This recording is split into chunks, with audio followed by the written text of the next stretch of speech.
ꯃꯌꯥꯝꯕꯨ ꯑꯍꯥꯟꯕꯃꯛꯇꯗ ꯍꯦꯂꯤ ꯃꯩꯁꯅꯥꯝꯅ ꯇꯔꯥꯝꯅ ꯑꯣꯛꯆꯕꯒ ꯂꯣꯏꯅꯅ ꯈꯨꯔꯨꯝꯖꯔꯤ꯫ ꯃꯌꯥꯝꯗ ꯇꯥꯍꯟꯖꯔꯤꯕ ꯋꯥꯔꯤ ꯑꯁꯤꯒꯤ ꯃꯃꯤꯡ ꯔꯥꯖꯀꯨꯃꯥꯔꯒ ꯁꯛꯃꯥꯟꯅꯕ ꯅꯣꯡꯗꯝꯕ꯫ ꯋꯥꯔꯤ ꯑꯁꯤꯕꯨ ꯏꯕꯤꯔꯛꯄꯅ ꯔꯣꯅꯤ꯫ ꯋꯥꯔꯤ ꯑꯁꯤ ꯃꯌꯥꯝ ꯄꯨꯟꯅ ꯇꯥꯃꯤꯟꯅꯔꯁꯤ꯫ ꯊꯥꯏꯅ ꯃꯇꯝ ꯑꯃꯗ ꯂꯩꯕꯥꯛ ꯑꯃꯗ ꯆꯤꯡꯂꯦꯟ ꯀꯧꯕ ꯅꯤꯡꯊꯧ ꯑꯃ ꯂꯩꯔꯝꯃꯤ꯫ ꯅꯤꯡꯊꯧ ꯆꯤꯡꯂꯦꯟꯒꯤ ꯂꯣꯏꯅꯕꯤ ꯃꯍꯥꯔꯥꯅꯤ ꯁꯅꯔꯦꯝꯕꯤꯅ, "ꯏꯅꯤꯡꯊꯧ, ꯉꯁꯤꯗꯤ ꯏꯆꯥꯅꯨꯄꯥꯒ ꯂꯩꯕꯥꯛ ꯑꯁꯤꯒꯤ ꯃꯐꯝ ꯐꯖꯕ ꯌꯦꯡꯂꯨꯒꯦ꯫ ꯃꯁꯤꯒꯤ ꯑꯌꯥꯕꯁꯦ ꯏꯅꯤꯡꯊꯧꯅ ꯄꯤꯕꯤ." ꯆꯤꯡꯂꯦꯟꯅ, "ꯉꯁꯤꯗꯤ ꯑꯩꯁꯨ ꯊꯕꯛ ꯑꯃ ꯆꯠꯀꯗꯕ ꯂꯩ.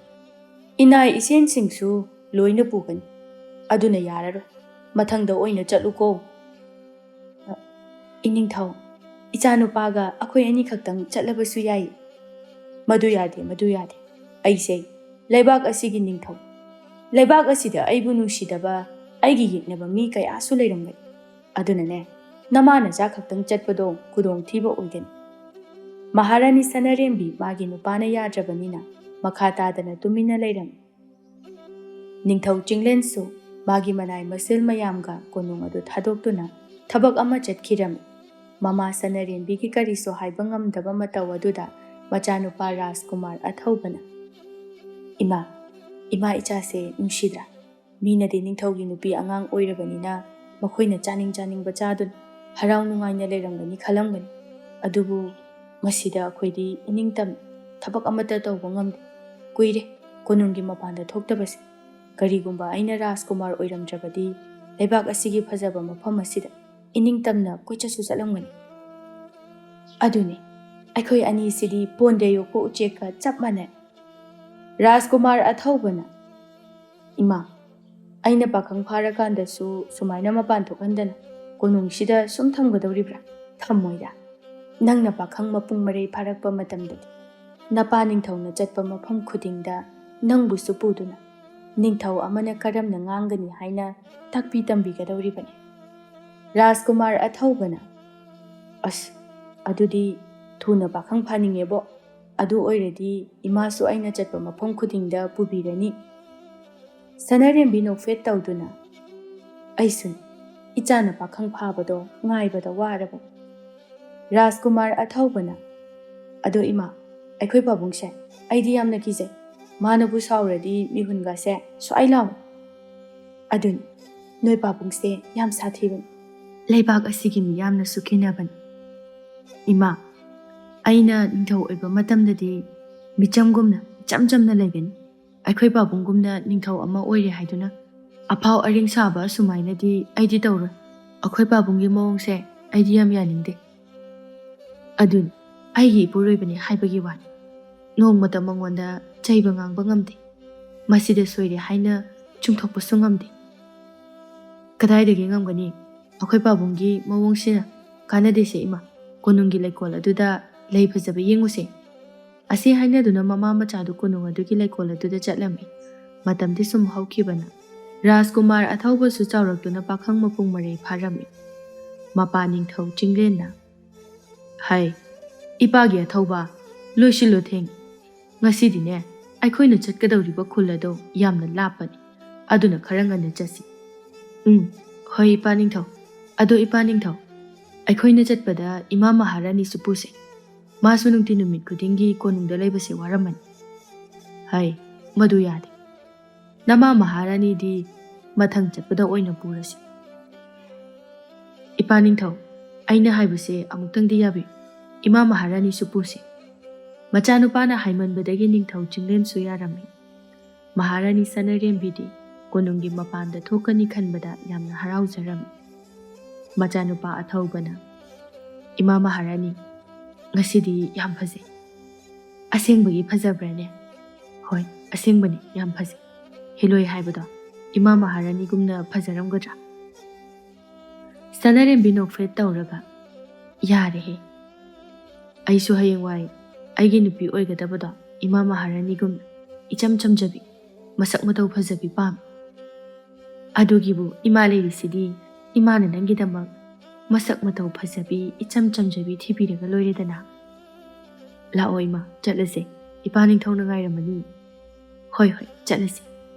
ꯑꯁꯨꯝꯅ ꯔꯥꯖꯀꯨꯃꯥꯔ ꯑꯊꯧꯕ, ꯃꯄꯥ ꯅꯤꯡꯊꯧ, ꯃꯃꯥ ꯃꯍꯥꯔꯥꯅꯤ ꯑꯃꯗꯤ ꯃꯅꯥꯏ ꯃꯁꯦꯟꯁꯤꯡꯒ ꯄꯨꯟꯅ ꯃꯈꯣꯏ ꯂꯩꯕꯥꯛꯀꯤ ꯈ꯭ꯋꯥꯏꯗꯒꯤ ꯏꯔꯣꯏ ꯂꯣꯏꯕ ꯈꯨꯜ ꯑꯗꯨꯗ ꯆꯠꯂꯝꯃꯤ꯫ ꯁꯨꯝ ꯆꯠꯄꯗ ꯃꯈꯣꯏ ꯑꯗꯨ ꯈꯨꯜ ꯑꯗꯨꯗ ꯌꯧꯔꯝꯃꯤ꯫ ꯃꯈꯣꯏꯅ ꯈꯨꯜ ꯑꯗꯨꯗ ꯍꯦꯛ ꯌꯧꯕꯗ ꯈꯨꯜ ꯑꯗꯨꯒꯤ ꯃꯤꯁꯤꯡꯅ ꯃꯈꯣꯏꯕꯨ ꯇꯔꯥꯝ ꯇꯔꯥꯝ ꯑꯣꯛꯂꯝꯃꯤ꯫ ꯑꯊꯧꯕꯅ ꯃꯃꯥ ꯃꯍꯥꯔꯥꯅꯤꯗ, "ꯏꯃꯥ, ꯑꯥꯗ ꯇꯨꯔꯦꯜꯗ ꯏꯟ ꯆꯤꯡꯗꯨꯅ ꯂꯩꯔꯤꯕ ꯅꯨꯄꯤꯁꯦ ꯃꯁꯛ ꯐꯖꯗ꯭ꯔꯣ?"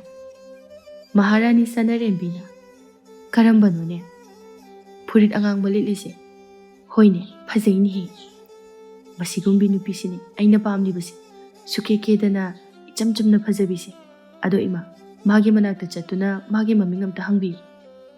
"ꯏꯃꯥꯒꯤ ꯑꯊꯧꯕ, ꯃꯁꯤꯒꯤ ꯅꯨꯄꯤꯁꯤꯒ ꯅꯪꯒ ꯂꯨꯍꯣꯡꯒꯦ ꯍꯥꯏꯕꯗ ꯅꯪꯒꯤ ꯏꯄꯥ ꯅꯤꯡꯊꯧꯅ ꯌꯥꯔꯛꯑꯣꯏ, ꯑꯗꯨꯅ ꯍꯪꯉꯔꯣꯏꯁꯤ."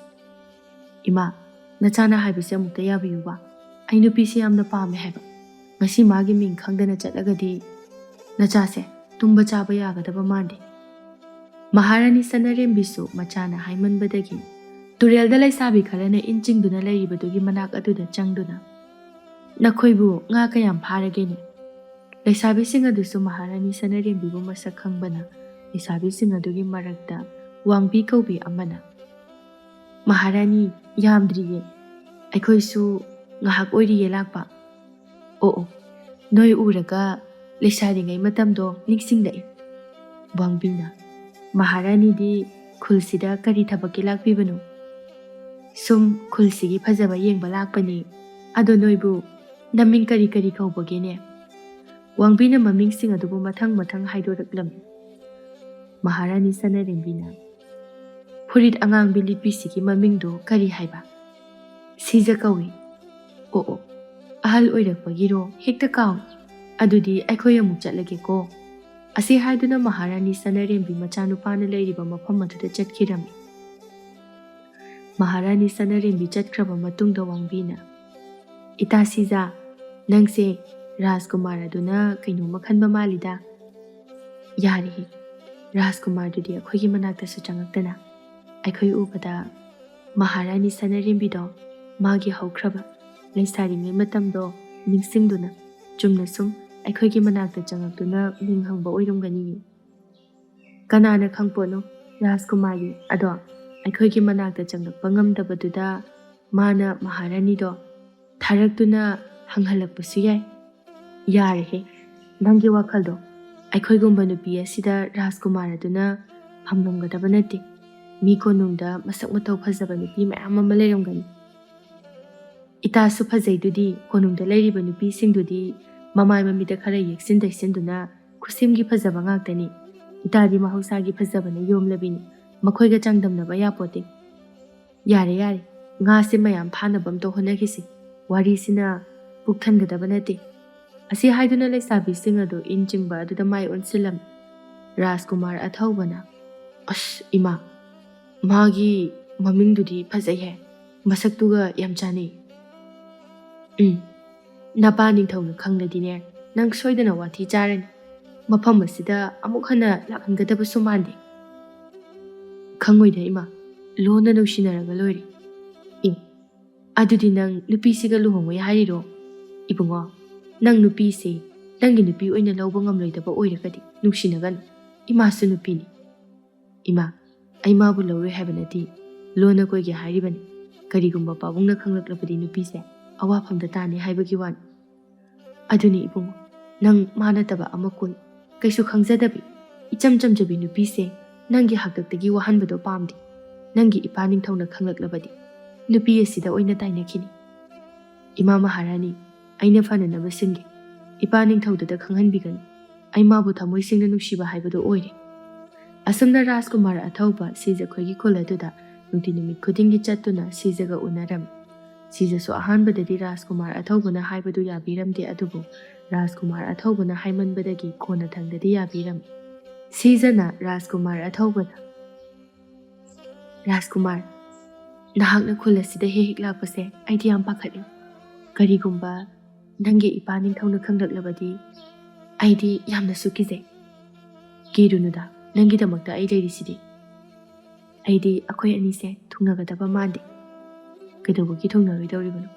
ꯑꯩꯅ ꯁꯣꯏꯗꯅ ꯊꯨꯡꯅꯅꯕ ꯁꯤꯟꯒꯅꯤ, ꯏꯄꯥ ꯅꯤꯡꯊꯧꯅ ꯌꯥꯗ꯭ꯔꯁꯨ." "ꯑꯁꯦꯡꯕꯒꯤ?" "ꯑꯁꯦꯡꯕꯒꯤ. ꯑꯩ ꯅꯪꯕꯨ ꯊꯃꯣꯏ ꯁꯦꯡꯅ ꯅꯨꯡꯁꯤ, ꯅꯪ ꯌꯥꯎꯗꯅ ꯑꯩ ꯍꯤꯡꯕ ꯉꯝꯂꯣꯏ." ꯃꯁꯤ ꯍꯥꯏꯗꯨꯅ ꯔꯥꯖꯀꯨꯃꯥꯔ ꯑꯊꯧꯕꯅ ꯁꯤꯖꯕꯨ ꯃꯊꯥꯅꯨꯡꯗ ꯆꯦꯠꯅ ꯀꯣꯜꯂꯝꯃꯤ꯫ ꯔꯥꯖꯀꯨꯃꯥꯔ ꯑꯊꯧꯕꯒ ꯁꯤꯖꯒ ꯃꯈꯣꯏ ꯑꯅꯤ ꯅꯨꯡꯁꯤꯅꯔꯤꯕ ꯑꯗꯨꯁꯨ ꯁꯤꯖꯈꯣꯏꯒꯤ ꯈꯨꯜ ꯑꯗꯨꯅꯁꯨ ꯂꯣꯏꯅ ꯈꯪꯂꯝꯃꯤ꯫ ꯃꯈꯣꯏꯁꯨ ꯁꯤꯖꯅ ꯔꯥꯖꯀꯨꯃꯥꯔ ꯑꯊꯧꯕꯒ ꯅꯨꯡꯁꯤꯅꯔꯤꯕ ꯑꯗꯨ ꯌꯥꯝꯅ ꯍꯔꯥꯎꯖꯔꯝꯃꯤ, ꯃꯔꯝꯗꯤ ꯔꯥꯖꯀꯨꯃꯥꯔ ꯑꯊꯧꯕꯅ ꯃꯈꯣꯏ ꯈꯨꯜꯒꯤ ꯆꯥꯎꯈꯠꯅꯕ ꯊꯕꯛ ꯃꯌꯥꯝ ꯑꯃ ꯇꯧꯕꯤꯕꯒꯤꯅꯤ꯫ ꯁꯤꯖꯒꯤ ꯃꯃꯥ ꯑꯕꯦꯁꯅꯥꯅ, "ꯏꯃꯥꯒꯤ ꯁꯤꯖ, ꯉꯁꯤꯗꯤ ꯅꯪꯒꯤ ꯔꯥꯖꯀꯨꯃꯥꯔꯗꯣ ꯂꯥꯛꯑꯔꯣꯏꯗ꯭ꯔꯣ?" "ꯉꯁꯤꯗꯤ ꯂꯥꯛꯑꯔꯣꯏꯌꯦ, ꯀꯣꯅꯨꯡꯗ ꯊꯕꯛ ꯊꯧꯔꯝ ꯑꯃ ꯂꯩ ꯍꯥꯏ." "ꯏꯃꯥꯗꯤ ꯃꯥꯅ ꯅꯪꯁꯦ ꯂꯧꯕꯤꯒꯅꯤ ꯍꯥꯏꯕ ꯊꯥꯖꯗꯦ. ꯃꯥꯒꯤ ꯃꯄꯥ ꯅꯤꯡꯊꯧꯗꯣ ꯌꯥꯝꯅ ꯁꯥꯊꯤꯕꯅꯤ." "ꯏꯃꯥ, ꯃꯍꯥꯛꯀꯤ ꯃꯄꯥ ꯅꯤꯡꯊꯧꯗꯣ ꯁꯥꯊꯤꯔꯒ ꯀꯩꯗꯧꯔꯒꯦ? ꯃꯥꯒꯤ ꯃꯄꯥꯗꯣ ꯁꯥꯊꯤꯕꯅꯤꯅ ꯃꯆꯥꯅꯨꯄꯥ ꯔꯥꯖꯀꯨꯃꯥꯔ ꯑꯗꯨꯅꯁꯨ ꯀꯤꯔꯝꯒꯅꯤ. ꯀꯔꯤꯒꯨꯝꯕ ꯃꯄꯥ ꯅꯤꯡꯊꯧ ꯑꯗꯨꯅ ꯅꯪ ꯃꯃꯧ ꯑꯣꯏꯕ ꯄꯥꯝꯗꯦ ꯍꯥꯏꯔꯒꯗꯤ ꯔꯥꯖꯀꯨꯃꯥꯔ ꯑꯗꯨꯅꯁꯨ ꯃꯄꯥꯕꯨ ꯀꯤꯕꯅ ꯅꯪꯒꯤꯗꯃꯛ ꯂꯦꯞꯄꯤꯕ ꯉꯝꯃꯣꯏ." "ꯏꯃꯥ, ꯃꯗꯨ ꯆꯨꯝꯕꯨꯗꯤ ꯆꯨꯝꯃꯤ. ꯑꯗꯨꯗ ꯃꯥꯅ ꯑꯩꯒꯤꯗꯃꯛꯇ ꯂꯦꯞꯄꯤꯕ ꯉꯝꯒꯅꯤ ꯍꯥꯏ. ꯐꯔꯦ ꯐꯔꯦ, ꯃꯥꯅꯕꯨ ꯅꯪꯒꯤꯗꯃꯛ ꯂꯦꯞꯄꯤꯕ ꯉꯝꯒꯅꯤ ꯍꯥꯏꯔꯕꯗꯤ ꯏꯃꯥꯅ ꯅꯪꯕꯨ ꯅꯨꯡꯁꯤꯗꯨꯅ ꯍꯥꯏꯕꯅꯤ. ꯅꯪꯒꯤꯗꯃꯛꯇꯗꯤ ꯑꯩ ꯅꯠꯇꯅ ꯀꯅꯥꯁꯨ ꯂꯩꯇꯦ. ꯅꯪꯅ ꯔꯥꯖꯀꯨꯃꯥꯔ ꯑꯗꯨꯒ ꯀꯥꯏꯅꯔꯒ ꯋꯥꯅ ꯂꯩꯒꯗꯕꯗꯣ ꯏꯃꯥ ꯅꯪꯕꯨ ꯌꯦꯡꯕ ꯉꯝꯂꯣꯏ. ꯏꯃꯥ, ꯑꯩꯒꯤꯗꯃꯛꯇꯗꯤ ꯀꯩꯝꯇ ꯋꯥꯕꯤꯒꯅꯨ. ꯃꯍꯥꯛꯅ ꯑꯩꯕꯨ ꯌꯥꯝꯅ ꯅꯨꯡꯁꯤꯖꯕꯅꯤ. ꯑꯗꯨꯅ ꯃꯍꯥꯛ ꯑꯩꯕꯨ ꯃꯥꯒꯤ ꯅꯨꯄꯤ ꯑꯣꯏꯅ ꯁꯣꯏꯗꯅ ꯂꯧꯒꯅꯤ." "ꯍꯣꯏ ꯍꯣꯏ, ꯅꯪꯅ ꯃꯥꯕꯨ ꯊꯥꯖꯔꯕꯗꯤ ꯀꯔꯤꯁꯨ ꯀꯥꯏꯗꯦ. ꯑꯗꯣ ꯏꯃꯥ ꯉꯥꯏꯍꯥꯛ ꯇꯨꯝꯈꯤꯒꯦ. ꯍꯣꯔꯦꯟ ꯉꯥꯏꯍꯥꯛ ꯂꯩꯔꯒ ꯍꯧꯗꯣꯔꯛꯎ. ꯉꯔꯥꯡ ꯅꯨꯃꯤꯗꯥꯡ ꯇꯨꯝꯕ ꯌꯥꯗꯗꯨꯅ ꯐꯖꯅ ꯇꯨꯝꯗ꯭ꯔꯦ." ꯑꯁꯤ ꯍꯥꯏꯗꯨꯅ ꯑꯕꯦꯁꯅꯥꯗꯣ ꯏꯃꯨꯡꯗ ꯆꯪꯈꯤꯔꯝꯃꯤ꯫ ꯑꯁꯨꯝꯅ ꯃꯇꯝ ꯈꯔ ꯍꯧꯈꯤꯔꯝꯃꯤ꯫ ꯁꯤꯖꯒ ꯔꯥꯖꯀꯨꯃꯥꯔ ꯑꯊꯧꯕꯒ ꯁꯨꯝ ꯅꯨꯡꯁꯤꯅꯔꯛꯄꯅ ꯑꯔꯣꯟꯕ ꯃꯔꯤꯁꯨ ꯊꯝꯈꯤꯔꯝꯃꯤ꯫ ꯅꯣꯡꯃꯗꯤ ꯁꯤꯖꯒ ꯔꯥꯖꯀꯨꯃꯥꯔ ꯑꯊꯧꯕꯒ ꯅꯨꯡꯁꯤꯅꯩ ꯍꯥꯏꯕꯗꯣ ꯃꯄꯥ ꯅꯤꯡꯊꯧꯅꯁꯨ ꯈꯪꯈꯤꯔꯝꯃꯤ꯫ ꯃꯍꯥꯛꯅ ꯁꯥꯎꯅ ꯃꯥꯒꯤ ꯅꯨꯄꯤꯗ, "ꯍꯩ ꯂꯩꯃ, ꯅꯪꯒꯤ ꯅꯆꯥꯅꯨꯄꯥꯗꯣ ꯀꯩꯁꯨ ꯂꯩꯇꯕꯤ ꯂꯥꯏꯔꯕꯤ ꯂꯨꯈ꯭ꯔꯥꯕꯤ ꯃꯆꯥ ꯑꯃꯒ ꯅꯨꯡꯁꯤꯅꯩ ꯍꯥꯏ. ꯑꯊꯨꯕꯗꯅꯦ ꯅꯨꯄꯤꯗꯨꯒ ꯇꯣꯛꯅꯧ ꯍꯥꯏ. ꯃꯥꯒꯤꯗꯃꯛꯇꯗꯤ ꯑꯩꯅ ꯃꯥꯒ ꯆꯥꯟꯅꯒꯗꯕ ꯅꯨꯄꯤ ꯑꯃ ꯍꯥꯏꯅꯔꯒ ꯊꯝꯂꯕꯅꯤ." "ꯏꯅꯤꯡꯊꯧ, ꯅꯆꯥꯅꯨꯄꯥꯁꯦ ꯑꯉꯥꯡ ꯅꯠꯇ꯭ꯔꯦ. ꯑꯐ ꯐꯠꯇ ꯂꯣꯏꯅ ꯈꯪꯂꯕꯅꯤ. ꯑꯗꯨꯅ ꯅꯨꯄꯤꯗꯨꯁꯨ ꯃꯥꯒ ꯋꯥꯈꯜ ꯆꯥꯟꯅꯒꯗꯕ ꯑꯄꯥꯝꯕ ꯃꯁꯥꯅ ꯈꯟꯖꯁꯅꯨ." "ꯍꯩ, ꯑꯩꯅ ꯍꯥꯏꯈ꯭ꯔꯕꯗꯤ ꯍꯥꯏꯈ꯭ꯔꯦ. ꯅꯨꯄꯤꯗꯣ ꯌꯥꯝ ꯊꯨꯅ ꯀꯥꯏꯅꯧ ꯍꯥꯏ. ꯅꯠꯇ꯭ꯔꯕꯗꯤ ꯑꯐꯕ ꯑꯣꯏꯔꯣꯏ. ꯃꯥꯒꯤꯗꯃꯛꯇꯗꯤ ꯑꯩꯅ ꯂꯩꯕꯥꯛ ꯑꯁꯤꯗ ꯇꯨꯡꯗ ꯃꯍꯥꯔꯥꯅꯤ ꯑꯣꯏꯕꯗ ꯃꯇꯤꯛ ꯆꯥꯒꯗꯕ ꯅꯨꯄꯤ ꯑꯃ ꯍꯥꯏꯅꯔꯕꯅꯤ. ꯃꯁꯤꯗ ꯃꯍꯥꯛꯅ ꯌꯥꯗ꯭ꯔꯕꯗꯤ ꯑꯩꯕꯨ ꯐꯠꯇꯦ ꯍꯥꯏꯒꯅꯨ. ꯑꯗꯨꯒ ꯀꯔꯤꯒꯨꯝꯕ ꯅꯪꯅ ꯅꯆꯥꯅꯨꯄꯥꯁꯦ ꯅꯨꯄꯤꯗꯨꯒ ꯀꯥꯏꯅꯍꯟꯕ ꯉꯝꯗ꯭ꯔꯕꯗꯤ ꯅꯪꯁꯨ ꯌꯨꯝꯁꯦ ꯊꯥꯗꯣꯛꯇꯨꯅ ꯆꯠꯈꯤꯒꯗꯕꯅꯤ. ꯑꯗꯨꯒ ꯅꯨꯄꯤ ꯃꯆꯥ ꯑꯗꯨꯁꯨ ꯑꯐꯕ ꯑꯣꯏ. ꯑꯩꯁꯦ ꯂꯩꯕꯥꯛ ꯑꯁꯤꯒꯤ ꯅꯤꯡꯊꯧ. ꯇꯧꯕꯗ ꯉꯝꯃꯤ ꯍꯥꯏꯕꯁꯤ ꯈꯪꯉꯨ." ꯑꯁꯤ ꯍꯥꯏꯔꯝꯂꯒ ꯅꯤꯡꯊꯧ ꯆꯤꯡꯂꯦꯟ ꯃꯅꯥꯏꯁꯤꯡꯒ ꯁꯒꯣꯜ ꯇꯣꯡꯗꯨꯅ ꯀꯣꯅꯨꯡꯗꯒꯤ ꯊꯣꯛꯈꯤꯔꯝꯃꯤ꯫ ꯔꯥꯖꯀꯨꯃꯥꯔ ꯑꯊꯧꯕꯁꯨ ꯃꯃꯥꯒ ꯃꯄꯥꯒꯅ ꯉꯥꯡꯅꯔꯤꯕꯗꯨ ꯇꯨꯃꯤꯟꯅ ꯂꯣꯏꯅꯃꯛ ꯇꯥꯔꯝꯃꯤ꯫ ꯃꯍꯥꯛ ꯀꯔꯤ ꯇꯧꯒꯗꯕꯅꯣ ꯈꯪꯗꯅ ꯃꯊꯥ ꯌꯥꯝꯅ ꯁꯥꯔꯝꯃꯤ꯫ ꯑꯁꯣꯝꯗꯅ ꯔꯥꯖꯀꯨꯃꯥꯔ ꯑꯊꯧꯕꯒ ꯍꯥꯏꯅ ꯁꯤꯡꯅꯗꯨꯅ ꯂꯩꯔꯤꯕ ꯁꯛꯍꯦꯟꯕꯤꯅ ꯃꯄꯥ ꯀꯦꯡꯕꯗ, "ꯄꯥꯕꯨꯡ, ꯀꯔꯝ ꯀꯥꯟꯗ ꯔꯥꯖꯀꯨꯃꯥꯔ ꯑꯗꯨꯒ ꯂꯨꯍꯣꯡꯕꯤꯒꯦ ꯍꯥꯏꯅꯣ?" "ꯈꯪꯗꯦꯅꯦꯍꯦ, ꯏꯇꯥꯎ ꯅꯤꯡꯊꯧꯗꯨ ꯀꯔꯝ ꯀꯥꯟꯗ ꯍꯣꯡꯁꯤ ꯍꯥꯏꯔꯤꯅꯣ?" "ꯄꯥꯕꯨꯡ, ꯑꯩꯅ ꯈꯟꯕꯗ ꯔꯥꯖꯀꯨꯃꯥꯔ ꯑꯊꯧꯕꯅꯗꯤ ꯑꯩꯁꯦ ꯄꯥꯝꯗꯕ ꯃꯥꯜꯂꯦ. ꯍꯟꯅ ꯐꯥꯎꯕ ꯌꯦꯡꯕꯤꯗꯦ. ꯑꯗꯨꯅ ꯂꯨꯍꯣꯡꯕꯁꯦ ꯃꯥ ꯃꯁꯥꯅ ꯌꯥꯒꯗꯕ ꯃꯥꯟꯗꯦ." "ꯀꯔꯤꯝꯇ ꯋꯥꯒꯅꯨ. ꯃꯗꯨꯒꯤꯗꯃꯛꯇ ꯅꯄꯥ ꯑꯩ ꯂꯩꯔꯤꯁꯤꯗꯤ. ꯃꯥ ꯃꯁꯥꯅ ꯌꯥꯗ꯭ꯔꯁꯨ ꯃꯄꯥ ꯅꯤꯡꯊꯧ ꯑꯗꯨꯅ ꯌꯥꯔꯤꯁꯤꯗꯤ. ꯃꯥꯅ ꯌꯥꯔꯗꯤ ꯋꯥꯂꯣꯏ. ꯅꯪꯁꯨ ꯅꯨꯄꯥ ꯁꯨꯝꯕ ꯍꯩꯇꯦ. ꯑꯗꯨꯛ ꯅꯁꯛ ꯐꯖꯈ꯭ꯔꯕ ꯅꯁꯛ ꯑꯗꯨꯗ ꯔꯥꯖꯀꯨꯃꯥꯔ ꯑꯗꯨ ꯐꯥꯎꯕ ꯁꯨꯝꯕ ꯉꯝꯗꯕ ꯅꯁꯛ ꯐꯖꯕꯒꯤ ꯀꯔꯤ ꯀꯥꯟꯅꯔꯤ? ꯑꯁꯦꯡꯕ ꯄꯥꯕꯨꯡ, ꯑꯩꯒꯤ ꯐꯖꯈ꯭ꯔꯕ ꯁꯛꯁꯤꯅ ꯔꯥꯖꯀꯨꯃꯥꯔ ꯑꯗꯨ ꯐꯥꯎꯕ ꯁꯨꯝꯕ ꯉꯝꯗꯕ. ꯃꯊꯪꯗꯗꯤꯅꯦ ꯁꯨꯝꯅꯅꯕ ꯍꯣꯠꯅꯔꯒꯦ." "ꯑꯗꯨꯅꯤꯗꯅ ꯏꯆꯥꯁꯤꯗꯤ. ꯊꯧꯅꯥ ꯂꯩꯒꯗꯕꯅꯤ. ꯔꯥꯖꯀꯨꯃꯥꯔ ꯑꯗꯨ ꯅꯪꯒꯤ ꯑꯣꯏꯅꯅꯕ ꯍꯣꯠꯅꯒꯗꯕꯅꯤ. ꯀꯔꯤꯒꯨꯝꯕ ꯔꯥꯖꯀꯨꯃꯥꯔ ꯑꯗꯨꯒ ꯂꯩꯔꯕꯗꯤ ꯇꯨꯡꯗ ꯅꯪꯅ ꯂꯩꯕꯥꯛ ꯑꯁꯤꯒꯤ ꯃꯍꯥꯔꯥꯅꯤ ꯑꯣꯏꯒꯗꯕꯅꯤ." "ꯑꯁꯦꯡꯕ ꯄꯥꯕꯨꯡ, ꯑꯩꯗꯤ ꯃꯍꯥꯔꯥꯅꯤ ꯑꯣꯏꯕꯗꯣ ꯌꯥꯝꯅ ꯄꯥꯝꯃꯤ. ꯑꯩꯒꯤ ꯏꯅꯥꯏꯁꯤꯡꯅ ꯁꯦꯕꯥ ꯇꯧꯕꯤꯗꯨꯅ ꯅꯨꯡꯉꯥꯏꯅ ꯂꯩꯕꯗꯣ." "ꯑꯩ ꯂꯨꯍꯣꯡꯅꯤꯡꯉꯦꯕ." "ꯀꯨꯏꯔꯔꯣꯏ ꯍꯣꯡꯒꯗꯕ. ꯍꯣꯔꯦꯟ ꯏꯇꯥꯎ ꯅꯤꯡꯊꯧ ꯑꯗꯨꯒ ꯀꯔꯝ ꯀꯥꯟꯗ ꯍꯣꯡꯁꯤꯒꯦ ꯍꯥꯏꯅ ꯈꯟꯅꯔꯗꯕꯅꯤ." "ꯑꯁ, ꯌꯥꯝ ꯍꯔꯥꯎꯋꯦ." "ꯑꯗꯨꯗꯤ ꯏꯄꯥ ꯀꯣꯅꯨꯡ ꯐꯥꯎꯕꯗꯪ ꯆꯠꯂꯨꯈꯤꯒꯦ. ꯅꯤꯡꯊꯤꯅ ꯂꯩꯔꯝꯃꯨ." ꯑꯁꯤ ꯍꯥꯏꯗꯨꯅ ꯀꯦꯡꯕ ꯆꯠꯈꯤꯔꯝꯃꯤ꯫ ꯑꯁꯨꯝꯅ ꯃꯇꯝ ꯈꯔ ꯍꯧꯈꯤꯔꯝꯃꯤ꯫ ꯁꯤꯖꯅ ꯔꯥꯖꯀꯨꯃꯥꯔ ꯑꯊꯧꯕꯗ "ꯑꯩꯕꯨ ꯅꯣꯏꯒꯤ ꯀꯣꯅꯨꯡ ꯑꯗꯨꯗ ꯄꯨꯗꯨꯅ ꯆꯠꯂꯨ. ꯀꯔꯤꯒꯨꯝꯕ ꯑꯩ ꯃꯤꯔꯣꯜꯂꯦ ꯍꯥꯏꯕ ꯏꯃꯥꯅ ꯈꯪꯈ꯭ꯔꯕꯗꯤ ꯑꯩ ꯁꯣꯏꯗꯅ ꯍꯥꯠꯂꯅꯤ. ꯁꯤꯖ, ꯅꯪ ꯑꯩꯕꯨ ꯋꯥꯔꯧꯒꯅꯨ. ꯑꯩ ꯍꯧꯖꯤꯛꯃꯛꯀꯤꯗꯤ ꯅꯪꯕꯨ ꯀꯣꯅꯨꯡꯗ ꯄꯨꯗꯨꯅ ꯆꯠꯄ ꯉꯝꯃꯣꯏ. ꯁꯣꯝꯗꯅ ꯏꯄꯥ ꯅꯤꯡꯊꯧꯅ ꯑꯩꯕꯨ ꯑꯇꯣꯞꯄ ꯅꯨꯄꯤ ꯑꯃꯒ ꯂꯨꯍꯣꯡꯅꯕ ꯀꯟꯅ ꯁꯤꯜꯂꯤꯕꯅꯤ. ꯅꯪꯁꯨ ꯈꯪꯉꯝꯒꯅꯤ ꯈꯜꯂꯤ." "ꯑꯣ, ꯅꯪꯅ ꯍꯥꯏꯔꯤꯁꯤꯅꯗꯤ ꯅꯪ ꯑꯩꯕꯨ ꯂꯧꯕ ꯉꯝꯂꯣꯏ ꯍꯥꯏꯕꯅꯤꯅꯦ. ꯑꯩꯕꯨ ꯂꯧꯔꯣꯏꯗꯕ ꯑꯣꯏꯔꯗꯤ ꯀꯔꯤꯒꯤ ꯑꯩꯉꯣꯟꯗ ꯅꯨꯡꯁꯤꯕ ꯁꯥꯁꯤꯟꯅꯔꯤꯕꯅꯣ? ꯑꯗꯨꯒ ꯀꯔꯤꯒꯤ ꯑꯩꯒꯤ ꯅꯥꯛꯇ ꯂꯥꯛꯏꯕꯅꯣ?" "ꯁꯤꯖ, ꯑꯩ ꯅꯪꯕꯨ ꯂꯧꯔꯣꯏ ꯍꯥꯏꯕꯗꯤ ꯅꯠꯇꯦ. ꯑꯩ ꯅꯪꯕꯨ ꯊꯃꯣꯏ ꯁꯦꯡꯅ ꯅꯨꯡꯁꯤ. ꯑꯩꯕꯨ ꯊꯃꯣꯏ ꯁꯦꯡꯅ ꯅꯨꯡꯁꯤ ꯍꯥꯏꯔꯒ ꯀꯔꯤꯒꯤ ꯑꯩꯕꯨ ꯀꯣꯅꯨꯡ ꯑꯗꯨꯗ ꯄꯨꯕ ꯉꯝꯗ꯭ꯔꯤꯕꯅꯣ?" "ꯁꯤꯖ, ꯅꯪꯁꯨ ꯈꯪꯂꯝꯒꯅꯤ. ꯑꯩꯒꯤ ꯏꯄꯥ ꯅꯤꯡꯊꯧꯗꯣ ꯌꯥꯝꯅ ꯁꯥꯊꯤ ꯍꯥꯏ. ꯃꯗꯨꯗꯁꯨ ꯅꯠꯇꯦ, ꯀꯔꯤꯒꯨꯝꯕ ꯑꯩꯅ ꯅꯪꯕꯨ ꯀꯣꯅꯨꯡ ꯑꯗꯨꯗ ꯄꯨꯗꯨꯅ ꯆꯠꯂꯕꯗꯤ ꯃꯔꯥꯜ ꯀꯔꯤꯁꯨ ꯂꯩꯖꯗ꯭ꯔꯕꯤ ꯑꯩꯒꯤ ꯏꯃꯥ ꯃꯍꯥꯔꯥꯅꯤ ꯑꯗꯨꯁꯨ ꯃꯄꯨꯟꯁꯤ ꯆꯨꯞꯄ ꯃꯥꯅ ꯌꯥꯝꯅ ꯅꯨꯡꯁꯤꯖꯕ ꯏꯄꯥ ꯅꯤꯡꯊꯧ ꯑꯗꯨꯒ ꯀꯥꯏꯅꯍꯜꯂꯤ. ꯑꯩ ꯏꯄꯥ ꯅꯤꯡꯊꯧꯕꯨ ꯀꯤꯕ ꯅꯠꯇꯦ. ꯏꯃꯥꯒꯤ ꯈꯟꯕꯒꯤ ꯅꯪꯕꯨ ꯄꯨꯕ ꯉꯝꯗꯕꯅꯤ. ꯏꯃꯥꯗꯨꯅ ꯑꯩꯈꯣꯏ ꯄꯥꯕꯨꯡꯁꯦ ꯌꯥꯝ ꯅꯨꯡꯁꯤꯕꯅꯤ." "ꯐꯔꯦ, ꯅꯪ ꯑꯩꯕꯨ ꯀꯣꯅꯨꯡ ꯑꯗꯨꯗ ꯄꯨꯕ ꯉꯝꯂꯣꯏꯗꯕ ꯑꯣꯏꯔꯒꯗꯤ ꯅꯪ ꯃꯐꯝꯁꯦ ꯊꯥꯗꯣꯛꯇꯨꯅ ꯆꯠꯈ꯭ꯔꯣ. ꯑꯉꯥꯡ ꯑꯁꯦ ꯑꯩꯅ ꯉꯝꯅꯅꯕ ꯌꯣꯛꯍꯧꯔꯒꯦ." ꯔꯥꯖꯀꯨꯃꯥꯔ ꯑꯊꯧꯕ ꯁꯤꯖꯕꯨ ꯃꯊꯥꯅꯨꯡꯗ ꯆꯦꯠꯅ ꯀꯣꯟꯗꯨꯅ, "ꯁꯤꯖ, ꯑꯉꯥꯡꯁꯦ ꯑꯩꯒꯤꯁꯨ ꯏꯆꯥꯅꯤ. ꯅꯈꯣꯏ ꯑꯅꯤꯕꯨ ꯀꯩꯗꯧꯅꯨꯡꯗ ꯑꯩꯅ ꯃꯤꯔꯥꯏꯔꯣꯏ. ꯅꯈꯣꯏ ꯑꯅꯤꯃꯛ ꯅꯣꯡꯃ ꯃꯇꯥꯡ ꯆꯥꯕ ꯑꯃꯗ ꯑꯩꯅ ꯀꯣꯅꯨꯡꯗ ꯁꯣꯏꯗꯅ ꯄꯨꯗꯨꯅ ꯆꯠꯀꯅꯤ. ꯌꯥꯔꯦ, ꯅꯪ ꯆꯠꯈ꯭ꯔꯣ. ꯉꯁꯤꯗꯒꯤ ꯑꯩꯒꯤ ꯋꯥꯈꯜ ꯀꯥꯎꯊꯣꯛꯈ꯭ꯔꯣ. ꯅꯪꯒꯤ ꯅꯄꯥ ꯅꯤꯡꯊꯧꯅ ꯅꯪꯒꯤꯗꯃꯛꯇ ꯍꯩꯅ ꯁꯤꯡꯅꯕꯤ ꯅꯨꯄꯤꯗꯨꯒ ꯂꯨꯍꯣꯡꯗꯨꯅ ꯅꯪ ꯅꯨꯡꯉꯥꯏꯅ ꯂꯩꯔꯨꯔꯣ." "ꯁꯤꯖ, ꯑꯩꯅ ꯅꯨꯄꯤꯗꯨꯒ ꯂꯨꯍꯣꯡꯒꯗꯕꯗꯣ ꯑꯩꯅ ꯅꯨꯄꯤꯗꯨ ꯅꯨꯡꯁꯤꯕꯒꯤ ꯅꯠꯇꯦ. ꯏꯃꯥ ꯑꯃꯗꯤ ꯄꯥꯕꯨꯡꯒꯤ ꯈꯜꯂꯒ ꯂꯨꯍꯣꯡꯒꯗꯕꯅꯤ." "ꯌꯥꯔꯦ, ꯅꯪꯒꯤ ꯋꯥ ꯑꯝꯇ ꯇꯥꯅꯤꯡꯗꯦ. ꯑꯩ ꯑꯇꯣꯝꯕꯤ ꯍꯥꯏꯕ ꯃꯤꯡꯊꯣꯜꯗꯣ ꯐꯪꯅꯤꯡꯗꯤꯌꯦ." "ꯅꯪꯅ ꯑꯇꯣꯝꯕꯤ ꯍꯥꯏꯕ ꯃꯤꯡꯊꯣꯜ ꯑꯗꯨ ꯐꯪꯅꯤꯡꯗ꯭ꯔꯒꯅ ꯍꯧꯖꯤꯛꯃꯛ ꯑꯩꯈꯣꯏ ꯑꯅꯤ ꯅꯣꯏꯒꯤ ꯈꯨꯜ ꯑꯁꯤꯗ ꯂꯨꯍꯣꯡꯉꯁꯤ. ꯅꯪꯅ ꯍꯥꯏꯔꯤꯁꯤꯗꯤ ꯑꯩꯁꯦ ꯅꯪꯒꯤ ꯑꯔꯣꯟꯕ ꯅꯨꯄꯤ ꯑꯣꯏꯌꯣ ꯍꯥꯏꯕꯅꯤꯅꯦ. ꯑꯩꯗꯤ ꯃꯗꯨ ꯉꯝꯃꯣꯏ." "ꯁꯤꯖ, ꯑꯩꯅ ꯍꯥꯏꯕꯁꯦ ꯑꯃꯨꯛꯇ ꯌꯥꯕꯤ. ꯑꯩꯁꯨ ꯎꯄꯥꯏ ꯂꯩꯇꯕꯒꯤ ꯇꯧꯔꯤꯕꯅꯤ. ꯑꯩꯅ ꯋꯥꯁꯛꯂꯤꯕꯁꯤ ꯅꯣꯡꯃ ꯅꯠꯇ꯭ꯔꯒ ꯅꯣꯡꯃꯗꯤ ꯅꯪꯕꯨ ꯁꯣꯏꯗꯅ ꯀꯣꯅꯨꯡꯗ ꯄꯨꯗꯨꯅ ꯑꯩꯒꯤ ꯅꯨꯄꯤꯅꯤ ꯍꯥꯏꯅ ꯂꯩꯕꯥꯛ ꯁꯤꯟꯕ ꯊꯨꯡꯅ ꯈꯪꯍꯟꯒꯅꯤ. ꯅꯪꯅ ꯍꯥꯏꯕꯗꯣ ꯑꯣꯏꯊꯣꯛꯄ ꯌꯥꯔꯣꯏꯗꯕ ꯋꯥꯅꯤ. ꯀꯔꯤꯒꯨꯝꯕ ꯑꯩꯈꯣꯏ ꯑꯅꯤ ꯂꯩꯃꯤꯟꯅꯩ ꯍꯥꯏꯕ ꯅꯪꯒꯤ ꯅꯄꯥ ꯅꯤꯡꯊꯧꯅ ꯈꯪꯂꯕꯗꯤ ꯈꯨꯜ ꯑꯁꯤꯒꯤ ꯃꯤꯌꯥꯝ ꯄꯨꯝꯕꯗꯁꯨ ꯀꯅꯥꯝꯇꯗ ꯈꯪꯍꯟꯗꯅꯕ ꯑꯩ ꯍꯥꯏꯒꯦ."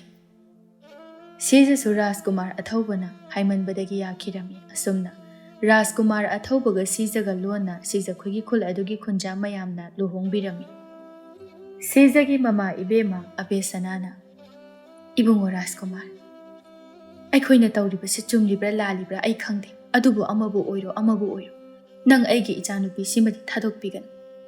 ꯅꯪꯅ ꯀꯣꯅꯨꯡ ꯑꯗꯨꯗ ꯂꯩꯔꯕꯁꯨ ꯃꯔꯛ ꯃꯔꯛꯇ ꯏꯆꯥꯅꯨꯄꯤꯁꯤꯒꯤ ꯃꯅꯥꯛꯇ ꯂꯥꯛꯎ. ꯃꯥꯕꯨ ꯌꯦꯡꯕꯤꯅꯕ ꯑꯩ ꯅꯠꯇꯅ ꯀꯅꯥꯁꯨ ꯂꯩꯕ ꯅꯠꯇꯦ. ꯍꯣꯏ ꯏꯃꯥ, ꯑꯩ ꯅꯨꯄꯤ ꯑꯇꯣꯞꯄ ꯑꯃꯒ ꯂꯨꯍꯣꯡꯂꯕꯁꯨ ꯑꯩ ꯃꯥꯕꯨꯗꯤ ꯊꯥꯗꯣꯛꯑꯣꯏ. ꯅꯣꯡꯃ ꯅꯠꯇ꯭ꯔꯒ ꯅꯣꯡꯃꯗꯤ ꯃꯥꯕꯨꯁꯨ ꯀꯣꯅꯨꯡꯗ ꯄꯨꯗꯨꯅ ꯂꯩꯕꯥꯛ ꯃꯤꯌꯥꯝ ꯄꯨꯝꯕꯗ ꯑꯩꯒꯤ ꯅꯨꯄꯤ ꯑꯍꯜꯅꯤ ꯍꯥꯏꯅ ꯈꯪꯍꯟꯒꯅꯤ." "ꯐꯔꯦ ꯐꯔꯦ, ꯅꯨꯃꯤꯠ ꯇꯥꯈꯤꯗꯧꯔꯦ. ꯅꯪꯁꯨ ꯍꯟꯅꯅꯕ ꯇꯧꯔꯣ." "ꯍꯣꯏ ꯏꯃꯥ. ꯑꯗꯣ ꯏꯃꯥ, ꯑꯋꯥꯠ ꯑꯄꯥ ꯂꯩꯔꯕꯁꯨ ꯑꯩꯉꯣꯟꯗ ꯑꯗꯨꯝ ꯍꯥꯏꯔꯛꯑꯣ." "ꯍꯣꯏ ꯍꯣꯏ, ꯍꯥꯏꯒꯦ. ꯑꯗꯨꯗꯤ ꯏꯃꯥ, ꯑꯩ ꯑꯃꯨꯛ ꯆꯠꯂꯒꯦ." ꯑꯁꯤ ꯍꯥꯏꯔꯝꯂꯒ ꯔꯥꯖꯀꯨꯃꯥꯔ ꯑꯊꯧꯕ ꯁꯤꯖꯗ ꯍꯥꯏꯐꯦꯠ ꯌꯦꯡꯂꯝꯂꯒ ꯆꯠꯈꯤꯔꯝꯃꯤ꯫ ꯔꯥꯖꯀꯨꯃꯥꯔ ꯑꯊꯧꯕ ꯆꯠꯈ꯭ꯔꯕ ꯃꯇꯨꯡꯗ ꯁꯤꯖꯅ, "ꯏꯃꯥꯅ ꯀꯔꯤꯒꯤꯅꯣ ꯂꯨꯍꯣꯡꯕꯁꯦ ꯌꯥꯕꯤꯔꯝꯂꯤꯕꯁꯦ? ꯃꯍꯥꯛ ꯑꯇꯣꯞꯄ ꯅꯨꯄꯤꯒ ꯂꯨꯍꯣꯡꯒꯅꯤ ꯈꯪꯅ ꯈꯪꯅ ꯏꯃꯥꯅ ꯇꯧꯔꯤꯕꯁꯦ ꯀꯔꯤꯅꯣ? ꯇꯨꯃꯤꯟ ꯂꯩ. ꯃꯁꯤ ꯄꯨꯝꯅꯃꯛꯁꯤ ꯅꯪꯅ ꯊꯣꯛꯍꯟꯕ ꯅꯠꯇ꯭ꯔꯥ? ꯅꯪꯅ ꯑꯉꯥꯡ ꯑꯗꯨ ꯃꯤꯔꯣꯜꯂꯝꯗ꯭ꯔꯒꯗꯤ ꯏꯃꯥꯁꯨ ꯂꯨꯍꯣꯡꯂꯝꯂꯣꯏꯗꯕꯅꯤ.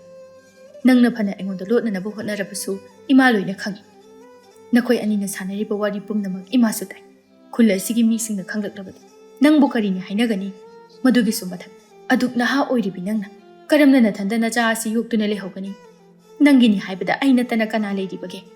ꯀꯔꯤꯒꯨꯝꯕ ꯑꯩꯅ ꯐꯠꯇ ꯅꯨꯡꯗ ꯊꯣꯛꯇꯨꯅ ꯂꯩꯈꯤꯗꯕ ꯊꯣꯛꯂꯕꯗꯤ ꯅꯪꯗꯤ ꯀꯅꯥꯒ ꯂꯩꯍꯧꯒꯅꯤ? ꯃꯁꯤ ꯄꯨꯝꯅꯃꯛ ꯑꯁꯦ ꯏꯃꯥꯅ ꯈꯜꯂꯕ ꯃꯇꯨꯡꯗ ꯂꯨꯍꯣꯡꯕ ꯑꯁꯤ ꯌꯥꯈꯤꯕꯅꯤ." ꯁꯤꯖ ꯃꯃꯥꯅ ꯔꯥꯖꯀꯨꯃꯥꯔ ꯃꯈꯣꯏ ꯑꯅꯤꯅ ꯁꯥꯟꯅꯔꯤꯕ ꯋꯥꯔꯤ ꯄꯨꯝꯅꯃꯛ ꯈꯪꯂꯝꯕꯒꯤ ꯋꯥ ꯉꯥꯡꯐꯝ ꯈꯪꯗ꯭ꯔꯗꯨꯅ ꯇꯨꯃꯤꯟꯅ ꯂꯩꯈꯤꯔꯝꯃꯤ꯫ ꯑꯁꯨꯝꯅ ꯃꯇꯝ ꯈꯔ ꯍꯧꯈꯤꯔꯝꯃꯤ꯫ ꯔꯥꯖꯀꯨꯃꯥꯔ ꯑꯊꯧꯕꯒ ꯁꯛꯍꯦꯟꯕꯤꯒꯁꯨ ꯂꯨꯍꯣꯡꯈꯤꯔꯝꯃꯤ꯫ ꯁꯤꯖꯃꯥꯒꯤ ꯃꯄꯨꯔꯣꯏꯕ ꯑꯗꯨ ꯅꯨꯄꯤ ꯑꯇꯣꯞꯄꯒ ꯂꯨꯍꯣꯡꯈ꯭ꯔꯦ ꯇꯥꯕꯗ ꯀꯔꯤꯁꯨ ꯇꯧꯕꯗꯤ ꯉꯝꯗ ꯎꯄꯥꯏ ꯂꯩꯇ ꯃꯇꯣꯝꯇ ꯀꯞꯆꯔꯝꯃꯤ꯫ "ꯁꯦ, ꯇꯣꯛꯎꯁꯤ. ꯀꯔꯤꯃꯇ ꯈꯟꯒꯅꯨ. ꯅꯊꯃꯣꯏꯗꯣ ꯈꯔ ꯆꯥꯎꯊꯣꯛꯄꯁꯨ ꯇꯝꯃꯨ. ꯑꯩꯅ ꯊꯥꯖꯩ ꯔꯥꯖꯀꯨꯃꯥꯔ ꯑꯊꯧꯕꯗꯣ nupi atopaga luhongkhrabasu nangbudi mana thadokloi. Ima, ai khangba ngamdi. Mana luhongkhrabadi ma aigi nakta amuk hana la'aroi. Sese, tu, ma luhongkhrabasu nangi nanakta soidana lakani. Mana nangbu nushibane. Asi haiduna Abe Sanana machanupibu thembirami. Sakhenbidi Rajkumar athaupuga luhongba aduda yamna haraujarami. Maharani Sanarembina mamongupida.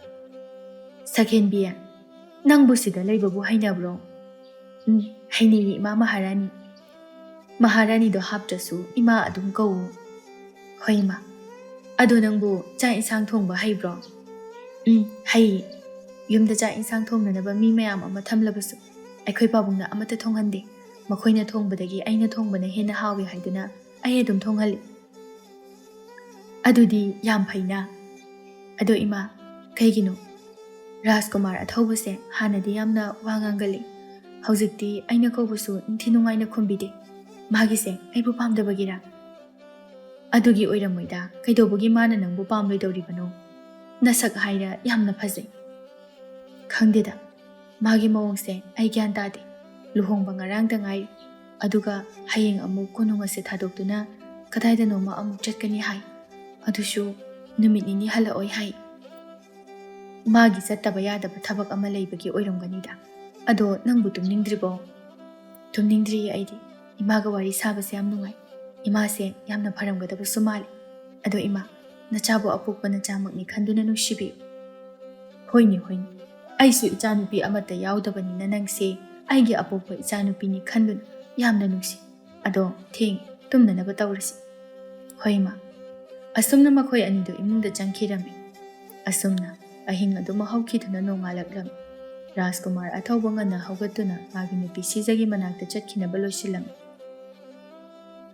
Mahakna loisinduna leiringai mama Sanarembu changlaktuna. Imagi athauba nangbu ayuk anganba sida kadaida chatluge haibano. Imana khangna karigi hangaklibano. Imagi bungo, imawa haigi. Nang sijagi manakta toina chatka. Karigumba wafamsing ase miyamna khanglaklabadi. Karam tawni. Adu nangi babung khanglaklabadi. Ai nang amadi sijasu awapamda tagadawribani. Ima, ai sijabu yam nushi. Ma udana ai hingba ngamla. Imagi bungo, ai su khang. Nangna sijabu nushi haib. Adu nang matam kharadi khangko. Maduda sunat nangi nupi Sakhenbigi su khal. Luhongba su kuidriba. Mabu thadoktuna chatba haibase masu nungairamla. Mana nungaiba nungaitaba ai khangde. Adumaina haigano ibung masida Sakhenbigi maral amata laiti. Aikhoina soiba ngaktani mabu su nungshibi. Mana kauba ngangbada nangna ningthi nungaina khumde haidun masu mathwai nungaitrabani. Hoi ima, ai su khang. Masida magi maral laiti haib. Aduni mabu su nungshibi. Hoi ima, hotnagi. Adudi ay amuk chatlukige. Babungna hangaklabadi thabak ama chat. Hayeng halakani haina haibi. Asi haiduna Rajkumar athauba manai amata pudana matomda sagol thauduna chatkirami. Asumna matam khara haukhirami sijasu machanupa ama pokhirami. Sija machanupa pokpa aduda yamna harauzarami mamingna mangal haina thonbirami. Sijana machanupa aduda yengduna mapi ira chelaga. Matam asida nangi babungdusu aikhoigi nak asida leiramlabadi kayada nungaigadabani. Masu hayeng lakani hairidudi asomdasu nanaw nupi leibanina sida toina lakpado nanaw nupidusu nungairamla. Asi haiduna Abe Sanana machanupibu thembirami. Asomda athaubasu Sakhenbiga sumlaiminaraklabanina Sakhenbibu nungsiraklam. Sakhenbi, ai thabak ama chatlukige ningthina leiram. Hoi, adu kaigino thabak chatpa matamda natomta adum chatlidi. Nangse icham chamba mi nate Rajkumar ne haiba kaubirabo. Rajkumar oiraga kaidawragi. Nongmata aina mingonda laluba aigi yiknaba kanamta laite. Masi haiduna Rajkumar athauba chatkirami asomna matam kaya haukirami. Sakhenbisu machanupi ngakta phaipok poklami. Ningthau chinglendi matha sana magi nupida. Leima. Aigi charon suron asi ichanupagi haktak asida luigadawrabasa. Isu nupi singse nupa oiramlabadi onthokna nungaigadabani. Ichanupa asigi mathangda kana ningthau oihaugadawriba. Masigi khanbada ai wakhal leitapam khangde. Sanarembidi Masu nupa ama leiri khangbana karisu matha sadana. Nupa thoba leiramgani. Tungidamakta karisu khangani. Nasanaga ngamdabani. Awaba wakhala mukhalabadi nasado hena sokchilani. Khanganu haiba yadeni. Aigi laina asibu kari laina no khangdri. Amaiba amairida phana yengnaba phawba hojik phawba phatribasiu. Aigi sibu phararoidaba jala. Adumaina nabukning sonthagan. Nangi anabase soidana phaga. Ase haidana sanarembina magi nupa ningthaubu thembirami. Sagenbina tumduna leiriba machanupi ani aduda.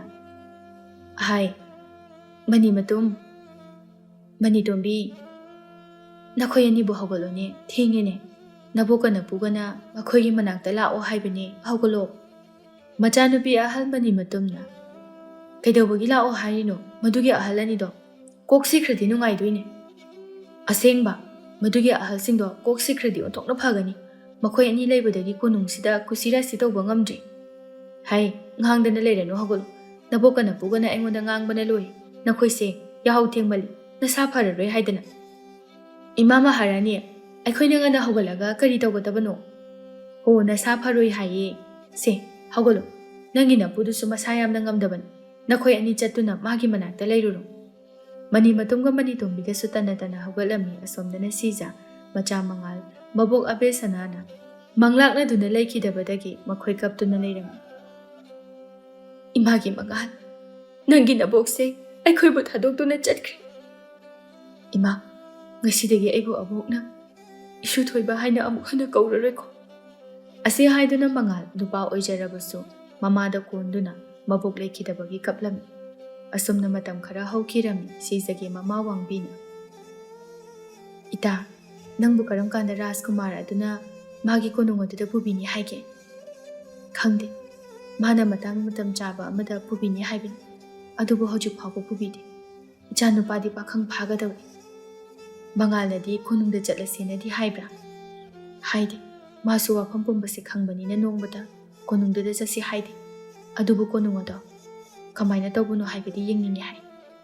Khangdreda ita, aise mamingtagi magi nupi oiradabra. Ita nungaitaba wakhal khanganu. Nongma natraga nongmadi soidana. Namana cha konung aduda soidana puduna chatuna. Miyam pumbada khangangani. Magi nupi atombi adusu machanupa yawbusu nate ngaibada kallu. Hoita. Ita adudi ay amuk chatlukige kaithilda chakadabani.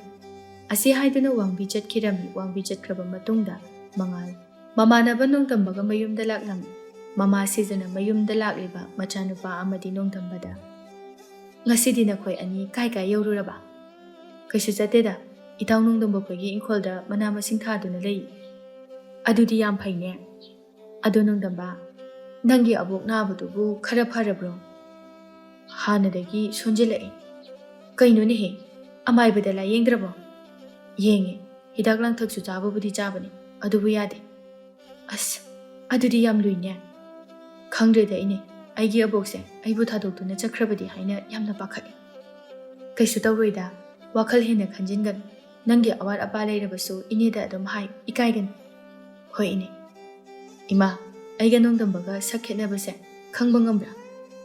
Ngammida, nakoy animang nasak chap manarabasu, imadi khangi.